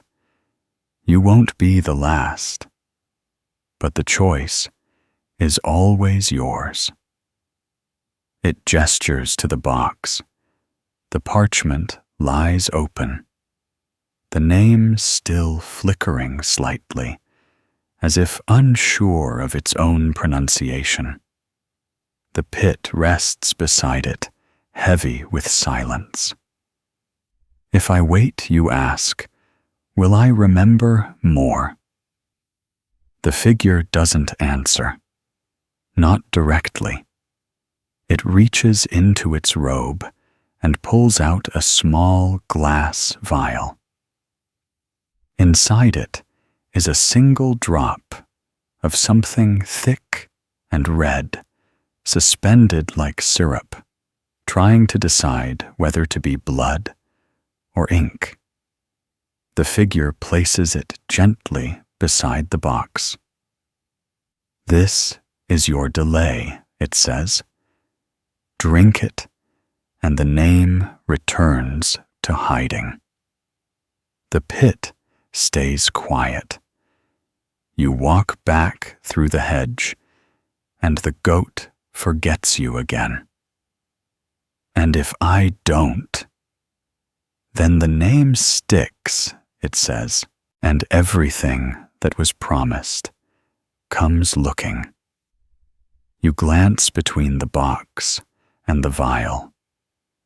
The name seems calmer now, more confident in its loops and hooks, as if enjoying your hesitation. You pick up the vial. It's warm, not unpleasant, not comforting either, just present. Do I have to drink it, all you ask? One drop is enough, the figure says. That's always the rule. You hesitate. I don't like rules. No one who reaches this far does. You stare at the parchment. You say the name in your head, once, carefully, feeling it roll across your thoughts like a stone wrapped in old ribbon. It's you. You remember now. You remember what the name cost, the trade at the fountain, the night of the 13th plum. The figure says nothing, just watches, waiting, not with urgency, with certainty. The bell rings again, this time closer. You lift the vial. You uncork it, and then you hear the goat bleating once, not from nearby, but from behind your heartbeat, deep in that strange, small chamber of the mind, where names are stored when no one's allowed to use them. The drop trembles on your lip. The parchment darkens, and the path ahead begins to shift again, curling like smoke around something not yet real. The drop lingers on your lip, suspended in a moment, so delicate it might shatter if you blink too hard. It tastes of copper and cloves, thick with memory and thinner than time. You don't swallow it, not yet. Instead, it waits there, balancing between your decision and your doubt. And somewhere far off, or perhaps very near, the goat bleats again, softer now, like a lullaby, forgetting its melody halfway through. The bell rings a third time. The figure with the page-stitched hood still stands motionless, their hand now resting lightly on the box, the parchment curling and uncurling like something breathing. You close your eyes, not to escape, but to listen better, to weigh the shape of that name you nearly reclaimed, to feel its syllables echo against the hollow walls of the things you left behind your eyes. The memory returns, not whole, not sharp, but as a smear of sensation, the feeling of dirt beneath your fingernails, the warmth of the barrel. The goat stood on the way. The crowd fell silent as you raised your voice and spoke into the gathering dusk. You remember the promise. You remember the exact tilt of your hand as you offered the pit to the fire, and the fire took it like it had been waiting all along. You open your eyes. The drop falls, not into your mouth, into the ba. A tiny splash, barely audible, but it sinks into the cloth like ink into a confession. The parchment darkens its edges, crisping slightly, and the letters of your name twist once more, shrinking, folding inward like a snail recoiling from too much sun. You delayed, the figure says simply, not disappointed, not pleased, just noting. What happens now, you ask. Now you wait again, they say. But not here. The ground beneath your feet shifts subtly, like a boat deciding to float just a bit to the left. You look around. The hedges are taller now. The sky has folded in on itself. The box is gone. So is the vial. Only the pit remains, resting gently on a flat stone, smooth and dry, and still faintly warm from whatever you almost became. Where am I waiting, you ask? There, the figure says, and points toward what you thought was a wall. It isn't. It's a door. A plain one, wooden and slightly swollen from damp, with a handle made of something that looks a little like brass and a little like regret. What's through it, you ask? A story that doesn't know how to end, they reply. You'll like it. Will I remember? Parts, they say. Just enough to be inconvenient. You reach for the handle. It's warm. Of course it is. Doors always are when they're important. You pull it open slowly. The hinges don't creak. That would be too easy. Instead, they sigh like someone waking up too early from a nap that wasn't long enough. Beyond the door is a hallway, narrow, lined with shelves. Each shelf is filled with bottles. Every bottle is filled with a plum, some whole, some cut, some pits only. Each one glows faintly, as if remembering its own brief life and trying to decide whether it was satisfied. You step through. The door shuts behind you. Doesn't slam. Doesn't lock. Just shuts. You turn. And of course, the handle is gone. The hallway stretches ahead longer than should be possible, and the scent of syrup and parchment and something faintly medicinal fills the air. A small tag dangles from each bottle's neck, handwritten and faded. You walk. You read. 7th dream of the eldest daughter. Last taste before forgetting. The goat's first refusal. You pause at that one.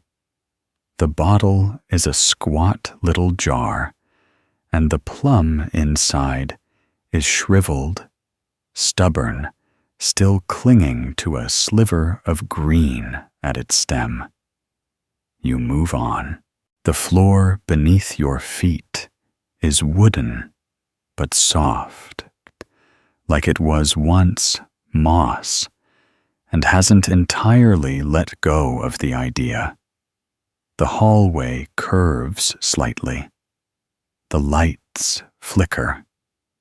Not like candles, more like fireflies that got tired of flitting and decided to become permanent fixtures. You stop when you see it. Your name, the one you use now, on a tag, hanging from a bottle shaped like a teardrop. The plum inside is perfect, whole, untouched, but cracked, just slightly, as if it was about to open. You reach for it. The glass is cold. The tag flutters, slightly, even though there's no wind. The bottle does not open. You don't try. You just hold it. And from somewhere behind the next curve of the hallway, you hear footsteps. Slow, steady, hooved. You turn toward the sound. The goat is not visible yet, but the rhythm is unmistakable. 2 beats, pause, 2 more. He walks like someone who isn't in a hurry, because he knows you won't go far. You wait. The hallway hums. The bottles shift imperceptibly. Somewhere above you, the song begins again. Not loud, not complete. Just a few notes scattered like seeds. And this time, you hum along. The humming is quiet, barely enough to be called a melody, but enough to wrap itself around your thoughts like a warm thread you didn't realize was coming undone. You hum along without thinking, which is always the first mistake or the first step, depending on who's telling the story. The plum in the bottle, marked with your name, pulses gently in your hand, a faint throb that syncs with your heartbeat, until you can no longer tell where your rhythm ends and its begins. The footsteps grow louder, deliberate, and certain. 2 beat, pause, 2 beat, pause, the kind of cadence used by creatures who have nothing to prove because they remember how things ended last time. The hallway curves again, though it was straight a moment ago, and the shelves bend with it groaning faintly, as if tired of the burden of so many forgotten things. The bottles rattle softly, like they were whispering to each other in the sort of language that dreams forget to translate. You keep walking the bottle, still in your hand, your thumb brushing against the label, without quite daring to pull it off. The humming grows more confident. The notes fall into place. The hallway darkens slightly, not from loss of light, but from the presence of something that does not need it. And then he is there. The goat. He is larger than you remember, or perhaps just closer. His eyes reflect nothing, but they see everything. The red ribbon around his neck has been joined by another thinner, a pale yellow, now stained at the edges with something the color of dusk. He stops a few paces ahead, doesn't blink, doesn't breathe, just waits. You lift the bottle slightly. You were in this one too, you say. He says nothing, of course, but his ears twitch. That's practically a monologue for a goat. I was going to open it, you add. I think. The goat tilts his head. Not disapproval, not encouragement, just the kind of movement that says, "And how did that work out for you?" The last time. You glance down at the bottle. The plum has shifted only slightly, its crack a little wider, now revealing just a hint of something inside. Not a pit. Not this time. Something folded. Something written. You should have known. You always write things down when you're afraid you'll forget. The goat steps forward. You don't. He closes the distance slowly, his hooves making no sound. Now his presence pulling the hallway tighter behind him. He stops just beside you, leans forward, and sniffs the bottle once, then again, then turns his head, bumping the glass gently with the side of his horn. It makes a dull, echoing sound, like someone tapping on a jar full of secrets. You get the feeling that means it's time. You uncork the bottle. The sound is subtle, almost polite, like a sigh remembered. The air changes. Not cooler, not warmer, just different. Like the room has shifted slightly to the left. You pour the contents into your hand. The plum is light. Too light. Hollow somehow. It rests in your palm, cool and soft, the crack now wide enough to reach inside. You glance at the goat. He nods. You open the plum. Inside, instead of a pit, is a tiny slip of cloth, red, embroidered with thread, so fine it could have been spun from breath. You unfold it slowly. Words stitched in gold read, "You almost finished." That's all. Just that. Almost. You stare at it, heart thudding louder, now the hum in your head replaced by the steady beat of something approaching comprehension. Almost, you ask.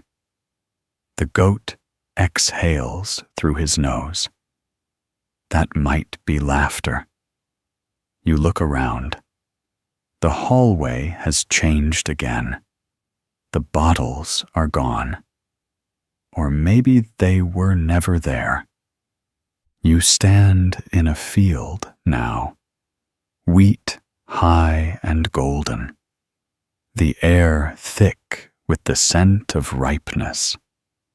The sky above is not the right color, but you've forgotten what color it's supposed to be, so this one will do.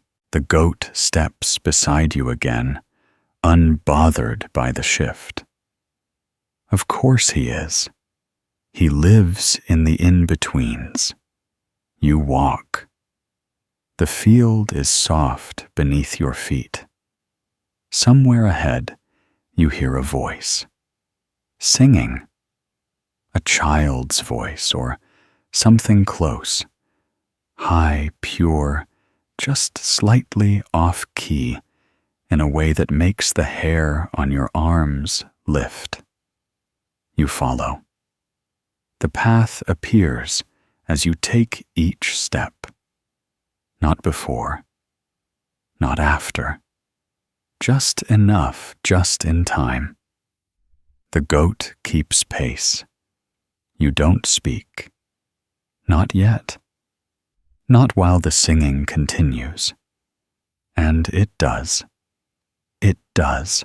The singing weaves through the wheat, like a ribbon, drifting in water, soft and slow and slightly crooked.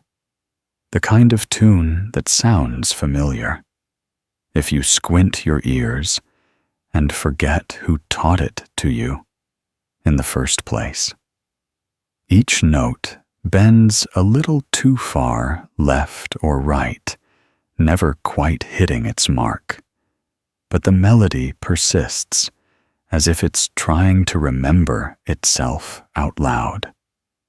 You and the goat walk side by side, the wheat parting for him, without complaint, bending just slightly for you, as if unsure whether to trust your weight. The sky remains the wrong color, not gray, not blue, more like the back of a closed eyelid when someone nearby is whispering your name. You don't ask who's singing. You know better than to ask direct questions here. But you listen. You let the song crawl into your memory and sit there like a Aisha that isn't yours, but has already chosen your lap. The words are nonsense at first, or so you think. But nonsense has rules, and after a while, you start to catch the pattern. 3 plums in a basin. 1 for the song. 2 sips of the syrup. The name was too long. 4 goats in a spiral, but only one knew who planted the pit and what it would do. The voice falters on the last line, repeating what it would do 3 times in descending keys until it sounds more like a warning than a verse. Then silence. Not a heavy one. Not the kind that presses on your chest. Just a gap, a breath held by the field. You pause. The goat does too, lowering his head slightly, as if to say, "Here." The wheat opens ahead of you into a small clearing. A child stands at its center. They face away from you, barefoot knees smudged with dirt, holding a wooden spoon like a wand. They hum, then stop, then hum again, as though trying to get the last note to agree with them. You recognize them. You don't know how or from where, but the shape of their shoulders, the slight tilt of their head, when confused, it's you, or a version of you, the age you were when you first saw the goat, or thought you did. You stay quiet. So does the goat. The child sings again this time, lower, slower. 6 pits for the silence, 7 for the deal, 8 for the promise you swore not to feel. 9 in the ledger, the 10th left to rot. 11 was eaten, but 12 was not. They stop again. Sigh.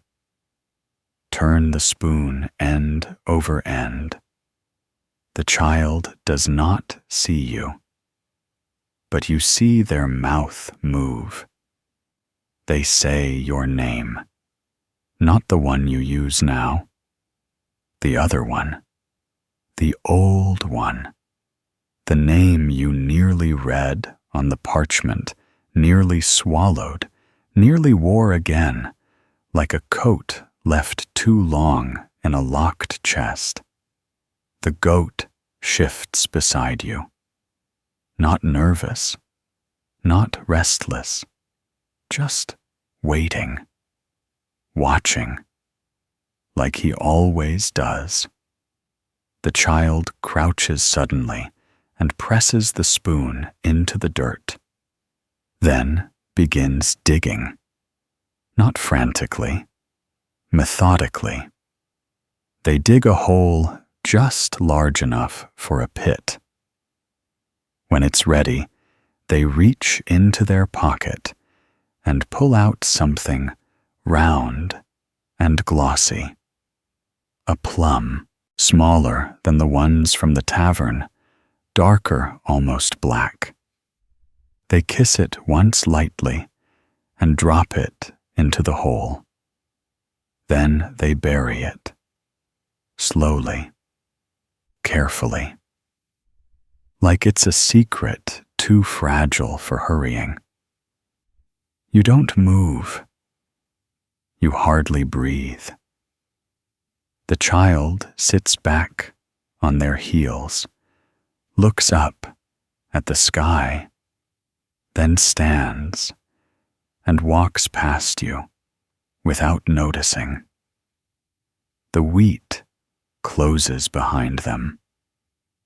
You and the goat are alone again. You step forward into the clearing. The dirt where the plum was buried is soft, freshly pressed. You kneel. The goat watches. You touch the soil. It's warm, still holding the heat of memory. You dig, just a little, enough to reach the plum. But it isn't there. Of course it isn't.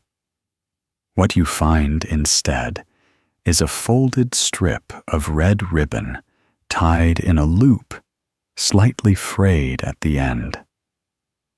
Inside the loop, coiled tight, like a promise, is a name. Not yours. Not quite. A name you were given once, then traded, then forgot. You unfold the ribbon. The letters are embroidered in thread, so fine it glints even in this wrong-colored light. Almost finished, it says. But this time there's more. Not yet yours. You stare at the words, at the loop, at the place where something should have grown, but didn't. You glance at the goat. He's lying down now, calmly chewing on the stalk of wheat he must have plucked when you weren't looking. He blinks at you. You look up. The sky is turning, slowly, the way a dial turns when it's waiting for the right combination. The field begins to hum, low, steady, patient, and the ribbon in your hand tightens slightly, like it remembers being tied to something that was never supposed to be undone. The ribbon tightens, so gently you almost convince yourself it's just your hand remembering how to hold things. But then the loop contracts again, not sharply, not urgently, but like a breath being drawn in by something invisible and thoughtful.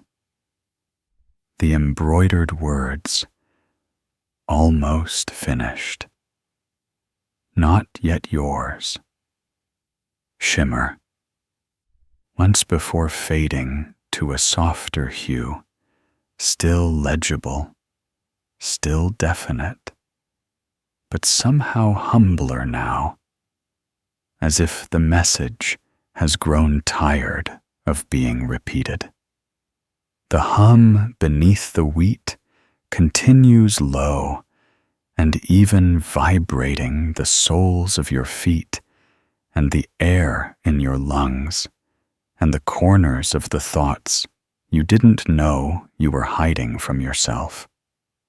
You stand slowly, ribbon still in hand, and the goat lifts his head to watch you with the patience of someone who has already seen the ending and chosen not to spoil it. The field has changed again. Not visibly, not all at once, but subtly, the wheat taller in some places, shorter in others, as if it too has started listening more carefully to the hum. You turn in a slow circle. There's no path now, no gate, no hallway, or jars of preserved memory. Just wheat and sky and you and the goat and the sound of something forgotten trying to hum itself whole. You speak your old name quietly, just once, not loudly enough to claim it, but softly enough to acknowledge it. The ribbon does not react, but the goat does. He stands, stretches his front legs, long, arches his back, then shakes his head until the red and yellow ribbons around his neck flutter loose. One lands at your feet. It's not one you recognize, but it's stitched with a symbol you think you've dreamed before, a spiral made of tiny plums, each one drawn in a slightly different shade of not quite purple. You pick it up. It's heavier than it looks. Inside the fabric is something firm, rounded, but flat, like a coin made from pressed fruit. You unwrap it carefully, and find what looks like a medallion, though it carries no inscription, just the faint impression of teeth marks around its edges, as though someone or something once tried to eat it, but thought better of finishing. You glance at the goat. He lowers his head, once nods, then turns, and begins walking again, deeper into the wheat, carving a new path with each sure-footed step. You follow, because of course you do. The humming grows louder, not in volume, but in presence. It begins to echo, not just in your body, but in your memories. You begin to recall things not as images or events, but as tones, as subtle vibrations, the way a goodbye felt like a G sharp, the way betrayal sounded like a low B that never quite resolved. You pass through the field in silence, now listening not to the sounds of your steps, but to the song of what's been lost and what's coming. The goat stops. Before you stands a wall, not tall, not wide, just a plain wooden wall shaped like the back of a small house, with a single window shuttered tight, and a door made of mismatched planks, each painted a different color. It looks as though someone built it from leftover stories. The goat sits. He doesn't bleat, doesn't nudge, just waits. The ribbon in your hand pulls gently toward the door. You step forward and place your palm on the wood. It's warm. It always is. The hum fades. Not completely, but into the background, like a drum beat that's given the melody center stage.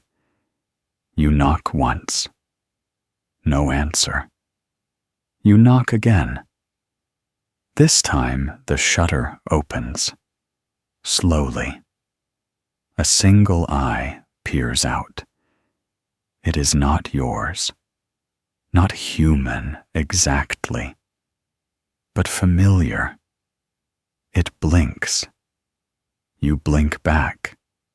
The door opens inward, and you step through before you can change your mind.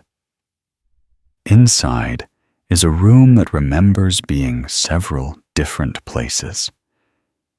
You see hints of a kitchen, fragments of a barn, a corner of a library, the remnants of a child's bedroom, each one layered over the other, like memories misfiled in the wrong drawer. The walls are soft, not cushioned, not plush, just soft like fabric that's been told too many secrets and worn thin by the weight of them. A table sits in the center.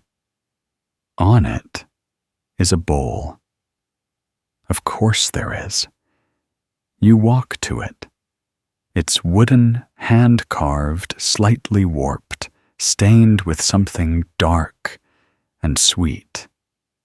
Inside the bowl is a single plum. You know better than to eat it. But you lean closer. It hums. Not the same song. A different one. One that doesn't end in words, but in waiting.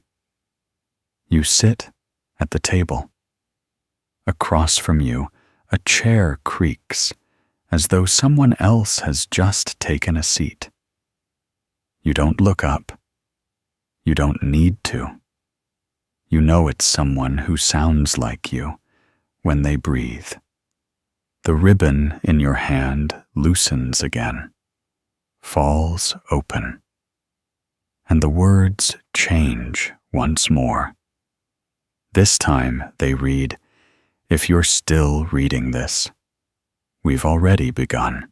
The ribbon lies open on the table, its words glinting faintly in the wrong light, the kind of light that seems to come from no source, and yet always shines at the exact angle needed to make things feel suspiciously important. If you're still reading this, we've already begun. You don't move. Not yet. You let the words settle into the grain of the table, into the grain of your thoughts, into the soft hum that still lingers in the corners of this room, made from overlapping half-memories. The bowl in front of you remains steady. The plum within it glows faintly, not from any magic or mystery, but from sheer confidence in its own relevance. It knows you're looking. You rest your fingertips lightly on the edge of the bowl. It is warm, of course. That quiet warmth that comes not from fire or touch, but from long use, from significance, the kind of warmth old books and sleeping dogs have, the kind of warmth that knows you'll come back. Across from you, the other chair remains occupied. You haven't looked up. You're not sure why.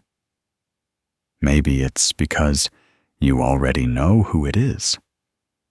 Or maybe because if you do look, and they're not who you think, the story shifts again, and you're not ready for another adjustment. The ribbon curls back toward you, the embroidered letters beginning to fray at the ends, the thread unraveling like it's tired of holding secrets. You lean forward, not far, just enough. The chair across from you shifts slightly. Your figure clears their throat in a way that is eerily familiar because it is yours. You lift your gaze slowly, and there they are. You not as you are, but as you might have been, or might still be. Their eyes mirror yours with the kind of accuracy that makes mirrors uncomfortable. Their mouth is set in that expression you reserve for when you're about to say something important, but secretly hope someone else speaks first. They smile. It's not comforting. It's not sinister either. It just is. So they say you made it to the bowl. You nod. Was there a choice? Always, they say, but rarely a better one. Their hands rest on the table mirroring yours. They wear a ring you've never owned, but instantly recognize. It's shaped like a plum pit. On their wrist, a ribbon red, with the same golden thread you found looped inside the cracked plum back in the hallway of jars. What happens now, you ask? We compare notes, they reply. We see what changed. We see what stayed the same. Is that how it works? It's how it hums, they say, tapping the table once. The hum responds, deeper now, like the room is listening more seriously. You look down at the bowl. The plum has split slightly. Not enough to open, just enough to remind you that it could. The scent it releases is sharp, something between fruit and old paper, and something else you can't quite name, like the smell of someone you loved once and haven't thought about in years, but still remember the shape of their absence. Do you remember the dance your reflection asks? You nod slowly. The goat was wearing a wreath, and you were holding a pit. I didn't drop it, you say. No. You swallowed it, they correct. The hum stutters once. The bowl shakes slightly, then settles. You feel the weight of the room shift to accommodate this truth, like a shelf adjusting to the sudden return of a long-lost book. Why, you ask? Why did I swallow it? Because you didn't trust the dirt to keep it safe, they say. Because you thought memory lived better inside than under. Did it? You tell me, they say. You think. You remember the weight. The way it lodged just behind your thoughts, shaped like a question no one wanted answered. You remember forgetting, and then remembering that you forgot. And the ache of digging it up again. It kept humming, you say, even when I didn't know the tune. Especially then, your reflection replies. Uncertainty is the best conductor. You reach for the plum. The bowl doesn't protest. Neither does the room. The other you watches curious, but calm, like someone who's seen the same play 3 times and still finds something new in the background actors. You lift the plum. It is warm, of course, its skin soft and yielding.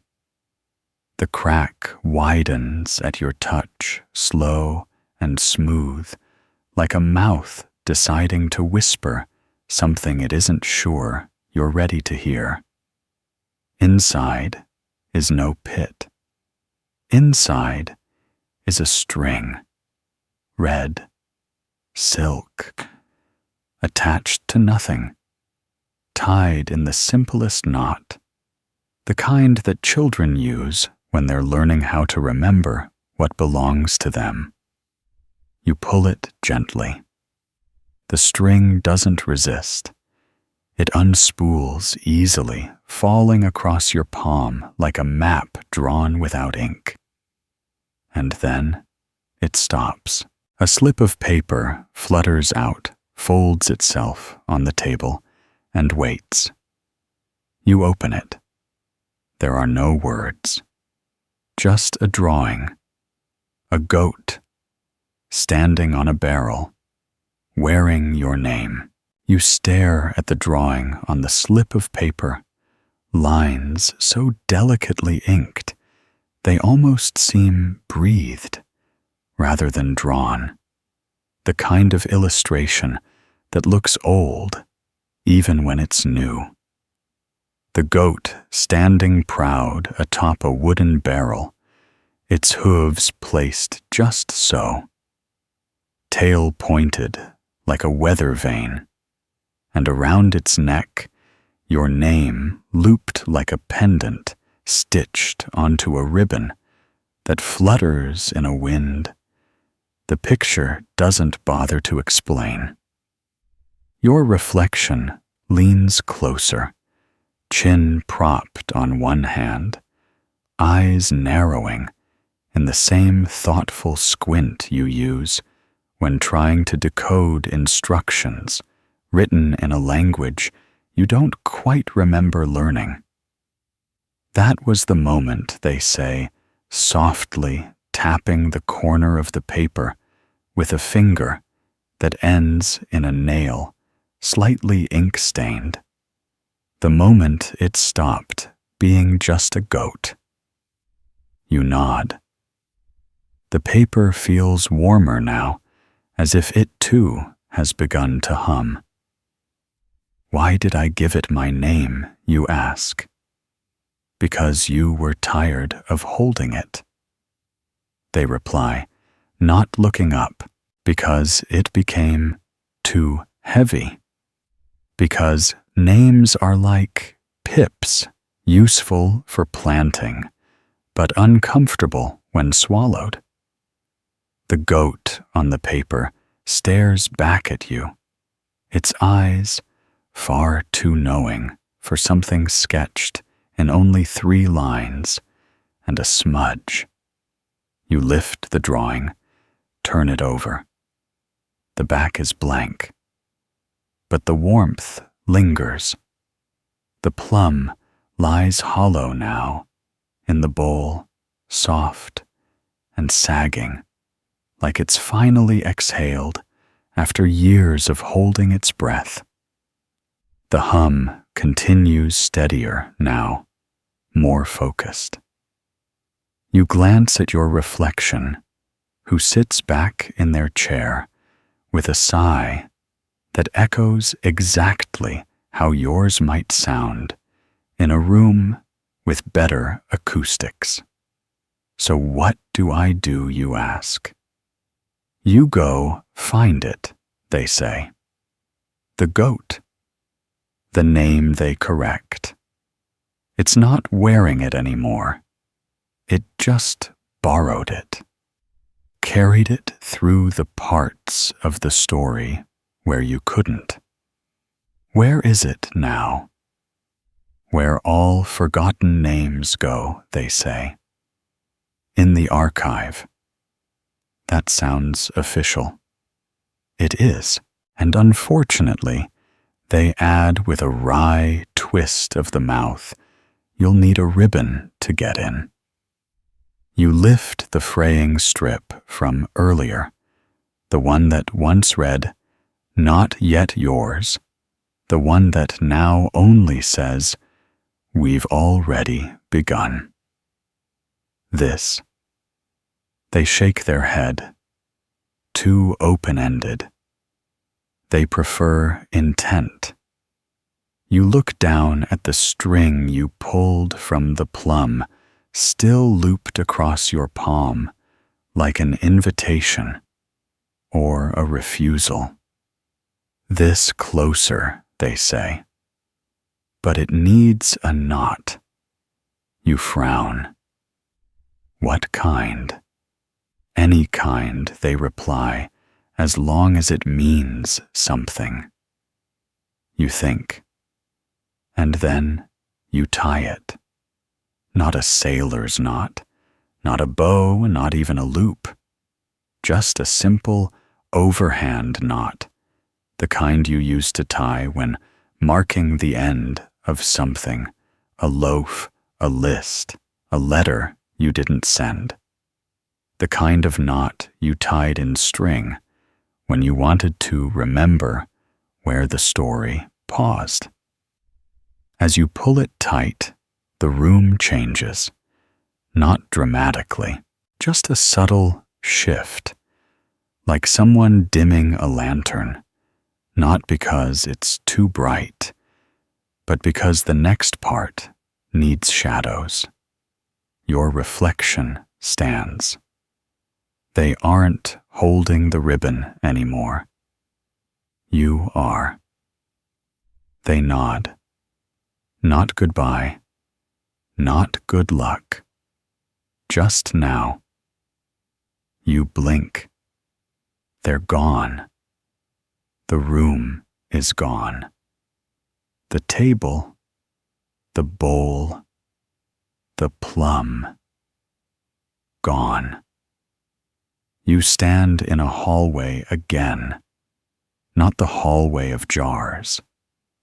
A different one, narrower, dustier. The walls are made of shelves, but instead of bottles, each shelf holds boxes.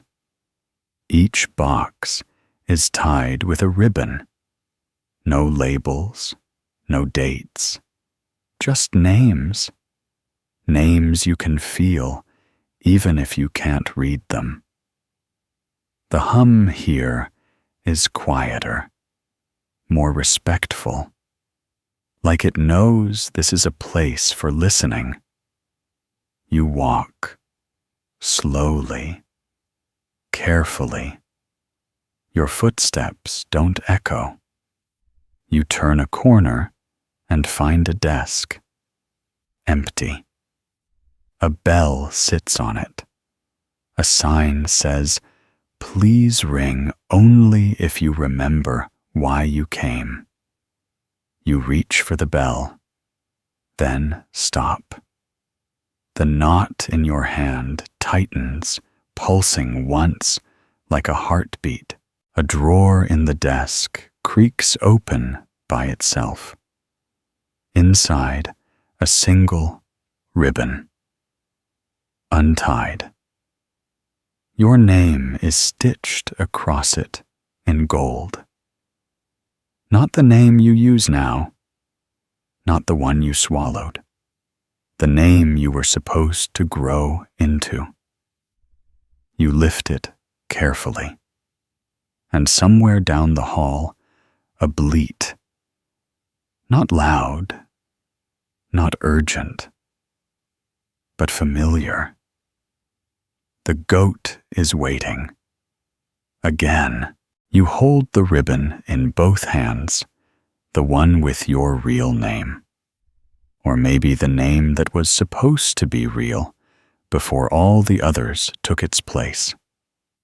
Its golden thread still warm, not from any recent touch, but from the sheer memory of being important, from having once belonged to a version of you that felt complete, or at least sure enough of themselves to walk through fog without second-guessing the distance between lampposts. The ribbon is soft, but not fragile, carrying that peculiar texture of something preserved with great care, yet used often, like the edge of a favored map or a book spine that's been opened just shy of too many times. The bleat echoes again down the corridor of untied names, not quite urgent, but also not entirely casual, the way a friend might call out if they've been waiting a little too long at the corner and are starting to wonder if you've gotten lost in your own detour. You look toward the sound, the knot in your palm tightening, once in encouragement or expectation, you're not sure which. The boxes on the shelves remain still, but the air around them carries the quiet weight of acknowledgement, like they've taken notice of your presence and are trying very hard not to look directly at you, in case you're not ready to be seen yet. You begin to walk again slowly, every step pressing just slightly into the silence, leaving behind the faintest echo, not in sound, but in awareness, like footsteps in a dream, where nothing is solid except your intention. The hallway begins to narrow, or maybe the shelves begin to lean inward, creating a sense of passage, of movement, toward something narrower than certainty, but wider than memory. You turn a corner and find the goat waiting, of course standing perfectly still in front of a doorway that wasn't there a moment ago. The doorway is made of stone, not grand, not imposing, more like the entrance to a root cellar or a forgotten chapel built into the side of a hill that only appears during certain kinds of weather. The goat looks at the ribbon in your hand, then at you, then at the ribbon again. He doesn't nod, but somehow you feel the gesture anyway.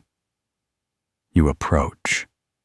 The knot in your other hand begins to pulse more slowly, now steady, like a metronome set to the rhythm of a story that's trying very hard to stay in time with your breathing. You press the ribbon against the stone door. It doesn't open in a dramatic fashion, no creaking, no sudden rush of air.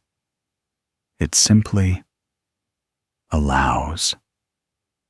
The doorway opens with the kind of quiet that speaks of long-held rules being satisfied, of agreements honored, even when no one remembers signing them. Inside, the space is round. Not circular exactly, but round in the way a thought can be looping, gentle, never quite ending where it started. Shelves curve along the walls, filled not with boxes or jars, but with spools of thread, each one a different shade, some glimmering faintly as if lit from within, others dull and frayed at the edges, like they've been waiting too long to be needed again. At the center of the room is a table, and on that table another ribbon, red thin, frayed at one end. You recognize it. It's the one the goat wore around his neck the first time you saw him. Or maybe the second. Or maybe it was always there, and you just didn't know what you were looking at. You step closer. The goat follows, but stays near the doorway, his presence steady grounding, like a comma in a very long sentence that needs a pause to make sense. The ribbon on the table is tied in a knot. You don't recognize one that loops back on itself 3 times and ends in a tiny stitch you didn't know a ribbon could manage without help. It hums faintly. You don't touch it. Not yet.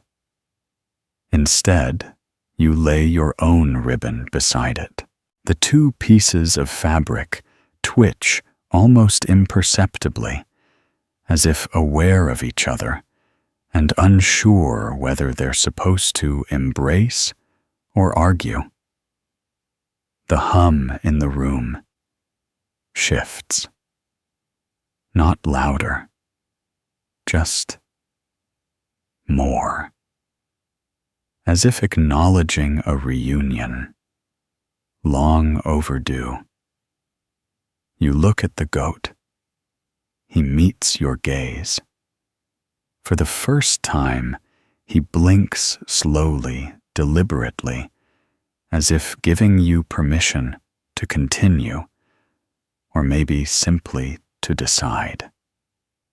You reach out, take both ribbons, and begin to untie the old knot the one the goat wore. It resists at first tight from years of purpose, but eventually it loosens, releasing a sigh you feel more than hear. Inside the knot is a small scrap of cloth, rolled tightly embroidered with 3 initials you don't recognize. You unroll it. On one side, a symbol, a spiral of thread. On the other, a short line stitched in thread, so pale it's almost invisible. A name is only forgotten when it stops being worn. You look down at the ribbon. You brought the one with your name in gold. And suddenly, it feels heavier, more certain, like it's ready to be worn again.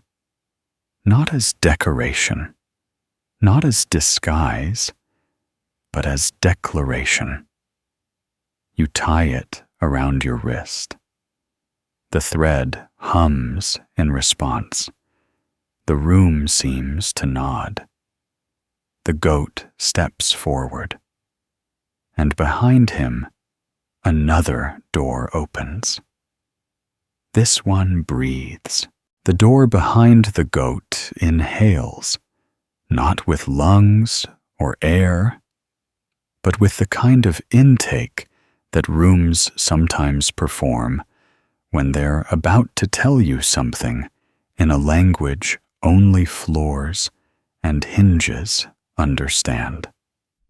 The breath comes not as a sound, but as a pressure shift, like the way the air feels before a storm that isn't angry, just very specific about its schedule. You watch the door, its surface made of something that looks like wood, but feels like memory, faintly grainy, slightly warped, and full of impressions made by hands that no longer remember what they were reaching for. The goat stands aside, which is not the same as inviting you in, but is as close as he ever gets. You glance down at the ribbon, now tied around your wrist, your name shining in that not quite light, the thread pulling gently, not forward, exactly, but inward, as if asking you to step into a version of yourself you misplaced somewhere between stories. You step through the door. The breath exhales behind you, and then it closes. No slam, no click, just the soft finality of something completing a loop. You find yourself in a chamber that doesn't quite belong to any architecture you know. The walls are uneven, shaped like waves that paused mid-crest, and the ceiling flickers faintly with what could be stars, or the reflections of very old ideas. In the center of the space stands a pedestal, and on the pedestal rests a single object, a mirror. Of course it's a mirror. You approach slowly the floor beneath your feet, yielding slightly, like it's made of felt soaked in unsent letters. The mirror is oval, framed in plum wood, the surface so clear it almost seems absent. You lean in, and for a moment, just one, you see yourself. Not as you are, but as you remember being before you started forgetting why you needed to change. The reflection blinks first. You watch your mirrored self raise a hand, not to wave, not to beckon, but to offer. Between their fingers is a small, familiar shape. A pit. You reach out. So do they. Your fingertips touch the glass, and the pit is gone. But the weight of it is suddenly in your palm.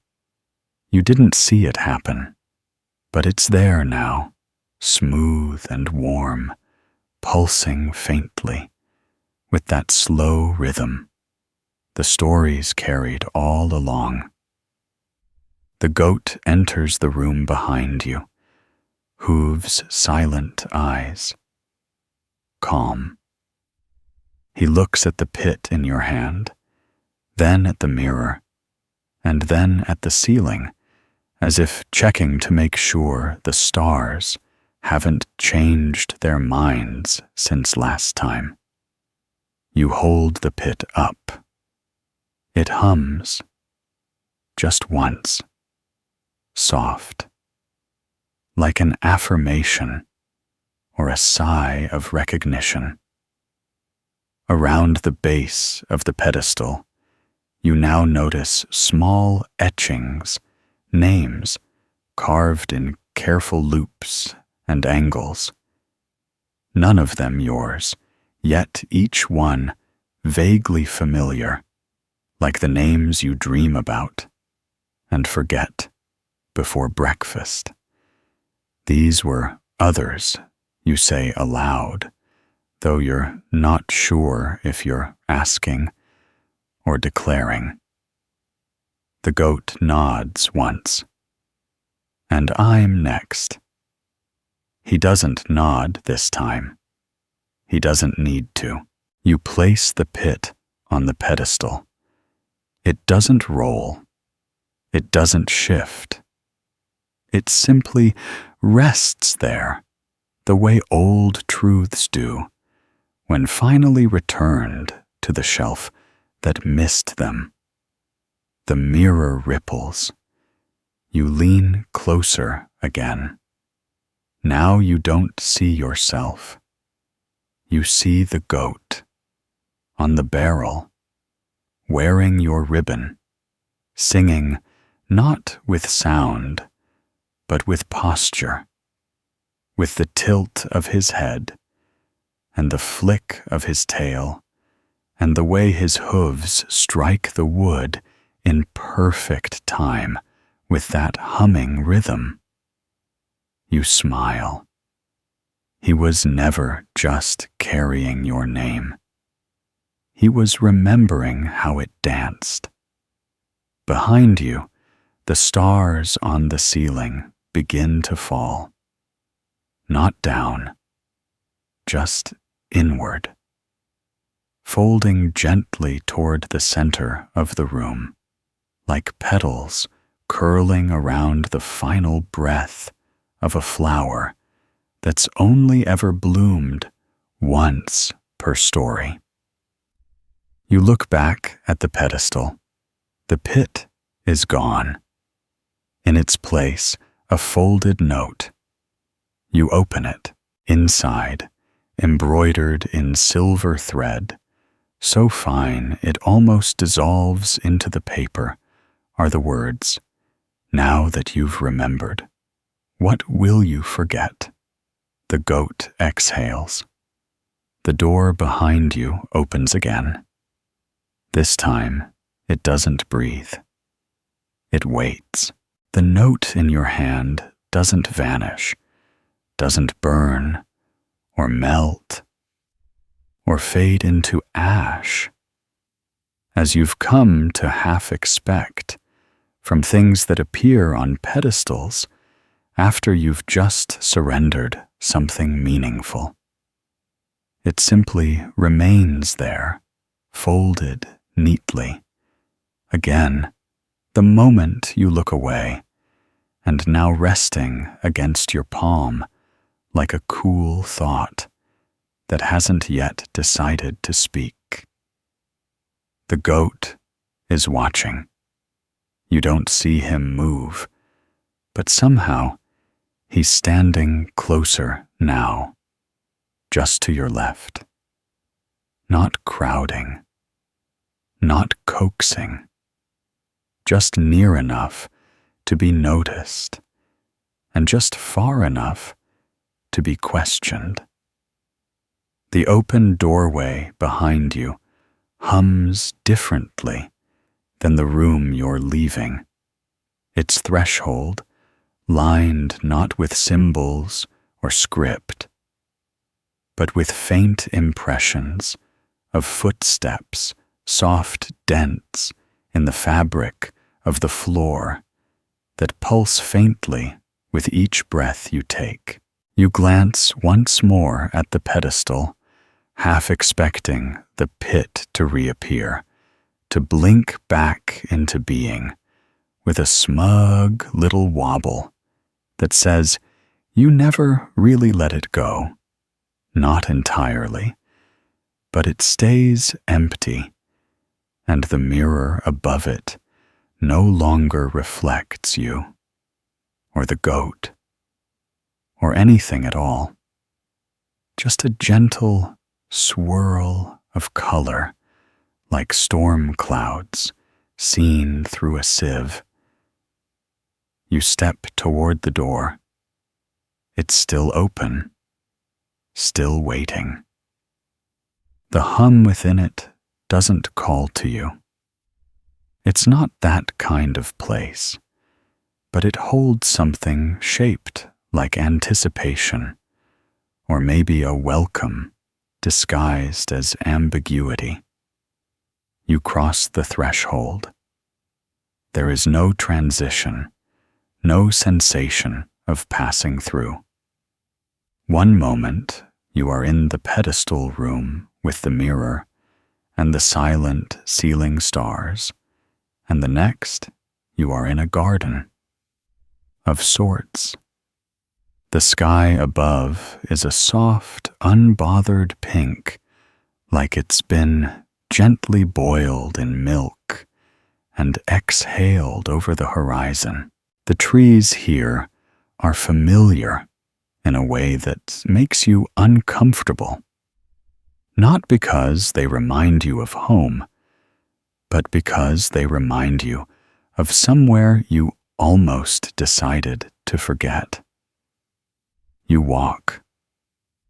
The ground beneath your feet feels like old carpet left out in the rain, soft and spongy, full of stories that were never written down, but still insist on being felt. The goat follows his hooves, making no sound.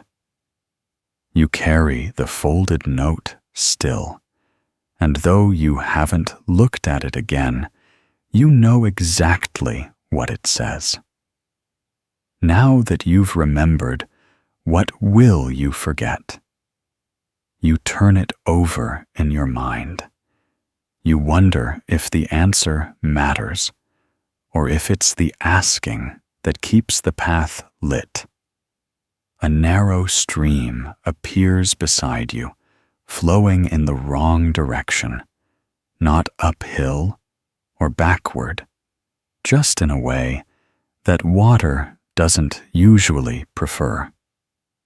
Within it, instead of fish, you see tiny scraps of parchment drifting past each with a few words scrawled in handwriting that isn't yours, but reminds you of someone you used to be.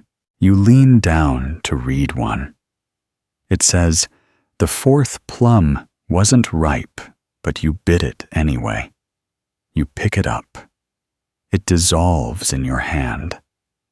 Another drifts by. She said the name 3 times, and still the door stayed closed. You let that one go. The stream murmurs, not with water sounds, but with syllables that want to be understood without being interpreted. The goat snorts softly, just once, as if to remind you that overthinking is still a choice. You keep walking. The trees lean closer. Now, branches drooping toward the ground, not from age or sadness, but from listening. You pass under one with leaves shaped like little ears. They rustle as you go by. You come to a bench, just one. It's made of something smooth and gray that looks like stone, but sighs like fabric when you sit down. You do. The goat remains standing. You unfold the note again. It has changed. The thread is no longer silver. It's blue now. Not bright, just steady. The question is the same, but smaller, as though the more you carry it, the less it insists on being read aloud. Now that you've remembered, what will you forget? You speak, finally. Not loudly. The smell of the barrel. The goat twitches one ear. The song with the missing note. Another twitch. The way I laughed when the ribbon untied itself. This time, nothing. You pause. Then, the pit. The goat looks at you. Really looks. And you realize, then, maybe for the first time, that he has no pupils. Just eyes, full of that same colorless color that the sky wore back in the field. The bench breathes beneath you. The stream continues whispering its truths downstream, carrying your memories and someone else's lies in equal measure. The trees shiver. You fold the note again, now smaller than before. You slip it into your pocket. It hums once, as if satisfied. The goat turns, begins walking. You rise. You follow. And ahead, just past a bend in the path where the air smells faintly of roasted plums and old ink, a staircase begins. It winds up, not high, but far. The staircase rises gently, the kind of gentle that could almost trick you into thinking it's not rising at all, except for the way your calves begin to complain in the familiar whisper of muscles reminded of their job after too long off duty. The steps are made of something that isn't quite stone and isn't quite wood, but carries the weary dignity of both, each one worn just slightly in the center, as if many feet had walked them, and none of those feet ever really left their intentions, pressed into the grain, like thumbprints in still warm dough. You follow the goat, whose pace remains annoyingly perfect, never hurrying, never lagging, moving, always just fast enough that you have to keep up if you want to keep the silence from thickening. You don't count the steps. You try briefly around 12 or so, but they start to lose meaning, looping into numbers that feel more like names you don't use anymore. And so you stop. You let the rhythm of your breath replace the ticking, and the ribbon on your wrist settles against your skin, like it finally believes you're going the right way. The higher you go, the less the air feels like air, and more like thought, cool and dry, and full of the scent of something that doesn't have a name, but reminds you of libraries and wet bark, and the feeling of returning a key you never meant to borrow. Around the 37th curve, or maybe it's the 4th, you see the first window. It's small, circular, and made of thick glass fogged from within, but you still glance through it and catch a glimpse of something moving in a field of blue.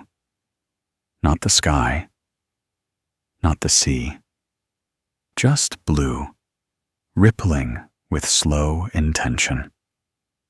You keep climbing. The goat doesn't pause, doesn't look back, but occasionally his tail gives a lazy flick, like punctuation, like a period in a sentence you haven't finished reading. Another window. This one, square, clear. It shows a hallway lined with jars, just like the one you walked once. But none of the labels match what you remember, and all the plums inside are shades of gold, gleaming faintly, like they've been whispered to for a very long time. You blink. The hallway is gone. The window is dark again. You reach for the wall, once lightly brushing your fingers along its curve, and it vibrates faintly beneath your skin, not with sound, but with certainty. This place has been expecting you. A step creaks. The first sound you've heard in a while. You pause. The goat pauses. He doesn't look at you, but you feel it anyway, the moment holding its breath, like it expects you to turn around, to question the ascent, to ask what happens if you go back. You don't. You shift your weight. The creak fades. The staircase continues. Eventually, though, you're no longer sure how long is eventually you reach a landing. It is round. Of course it is. Everything here is in some way round, like questions, like ribbons, like the logic of dreams. In the center of the landing is a chair, empty, made of branches woven together with thread so fine it hums before you touch it. On the chair is a book. You recognize the cover.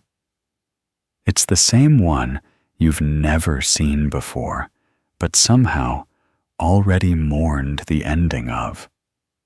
You approach. Slowly. The goat sits. Finally. You stand before the chair. The book breathes. You don't mean that metaphorically. It inhales, then exhales the pages, rustling faintly like a breeze passing through reeds in a forgotten marsh. You reach out. The book opens itself. The first page contains a single line printed in the same thread as your ribbon. It reads, "This is where you begin to remember what the story forgot." You sit. The chair accepts you without complaint. The goat watches. You turn the page. There's a plum on the second page. Not a picture of one, a real one, pressed flat, but still fragrant. It smells like the tavern, like the field, like the moment before you said the name out loud. The scent curls around you, gentle, not coaxing, but reminding. The next page is blank. Then the next. Then the next. Then a pit. Drawn this time, but so detailed, it feels textured beneath your fingertips. You close your eyes. The ribbon hums. The staircase behind you is gone. The landing begins to turn. Not spin, just adjust. Align. You understand, without being told, that the next page will not appear until you've answered the question you never asked. You open your eyes. The goat blinks, and the book begins to write itself, slowly, in letters made of dust and thread and memory. It begins with your name, not the one you wear, the one you forgot to miss. The letters form slowly, patient as lichen curling up from the page in loops of thread that seem spun from breath and attic dust, delicate and deliberate and undeniably yours, even before you can read them aloud.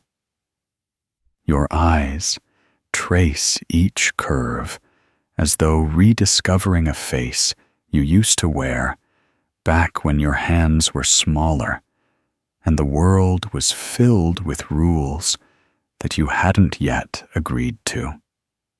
The name on the page glows gently, not from any light within it, but from the simple relief of being seen again after such a long absence. You don't say it, not yet. Some things are best left to sit for a moment, like warm cider, or apologies, you mean this time. The goat shifts beside you. He doesn't get up, just shifts ever so slightly, as if to let you know that whatever this part is, it belongs to you alone. The book continues to write, not in ink, but in impressions, as if the page is remembering rather than recording. A plum falls, not onto the paper, onto the floor beside you. It doesn't bounce. It simply lands with a small, polite sound that feels like the period at the end of a thought you forgot you'd been having. You glance down. It's perfect. Again. Whole. Smooth. And this time, you're not afraid of it. You don't reach for it either. You just let it be. The page turns itself, and now the book shows a map, not of a place, but of a sequence, a trail of doors and names and staircases and ribbons and sighs. You recognize the winding shape of the journey you've walked the curving spaces where you stood too long, the hollows where you left pieces of yourself in jars or fields or chairs made of sound. At the bottom of the map, in very small thread, are the words, "If you're here, then the forgetting was never the end." You nod, because that makes sense now. Not perfect sense, but enough. The book breathes again. The pages ripple. And then something new begins. Not words, not pictures. A feeling rising up through the spine of the chair, through your legs, through the ribbon on your wrist. It's not warm. It's not cold. It's familiar. That's worse. Or better. You can't decide. It hums. Not the hum of the goat, not the hum of the hallway, or the field, or the pit. A different hum. Older. Yours. You close your eyes, just to listen, just for a second, and behind your eyes, you see it, the barrel again, the goat again, the crowd that never clapped, the tavern with the slanted door, the plum that didn't ripen, the mirror that showed a version of you that once said no when you now think you should have said yes. You open your eyes. The book is blank again, except for the pit, sitting calmly in the center of the last page, real now, waiting. The goat is standing again. He looks at you, then at the book, then back, and with no instruction, no nudge, no pressure, you understand this time you don't swallow it. This time you plant it. You take the pit. It's warm. Of course, and heavy, but only in the way a beginning can be. You stand. The staircase is back coiled like a ribbon, dropped and forgotten on a library floor. Only now it winds down, gently, invitingly, like a lullaby just starting its second verse. You take a step, then another. The goat follows. The pit hums once in your palm, and the landing fades behind you, the book gently closing itself with a sound like a soft goodbye that hopes you'll come back just to say hello.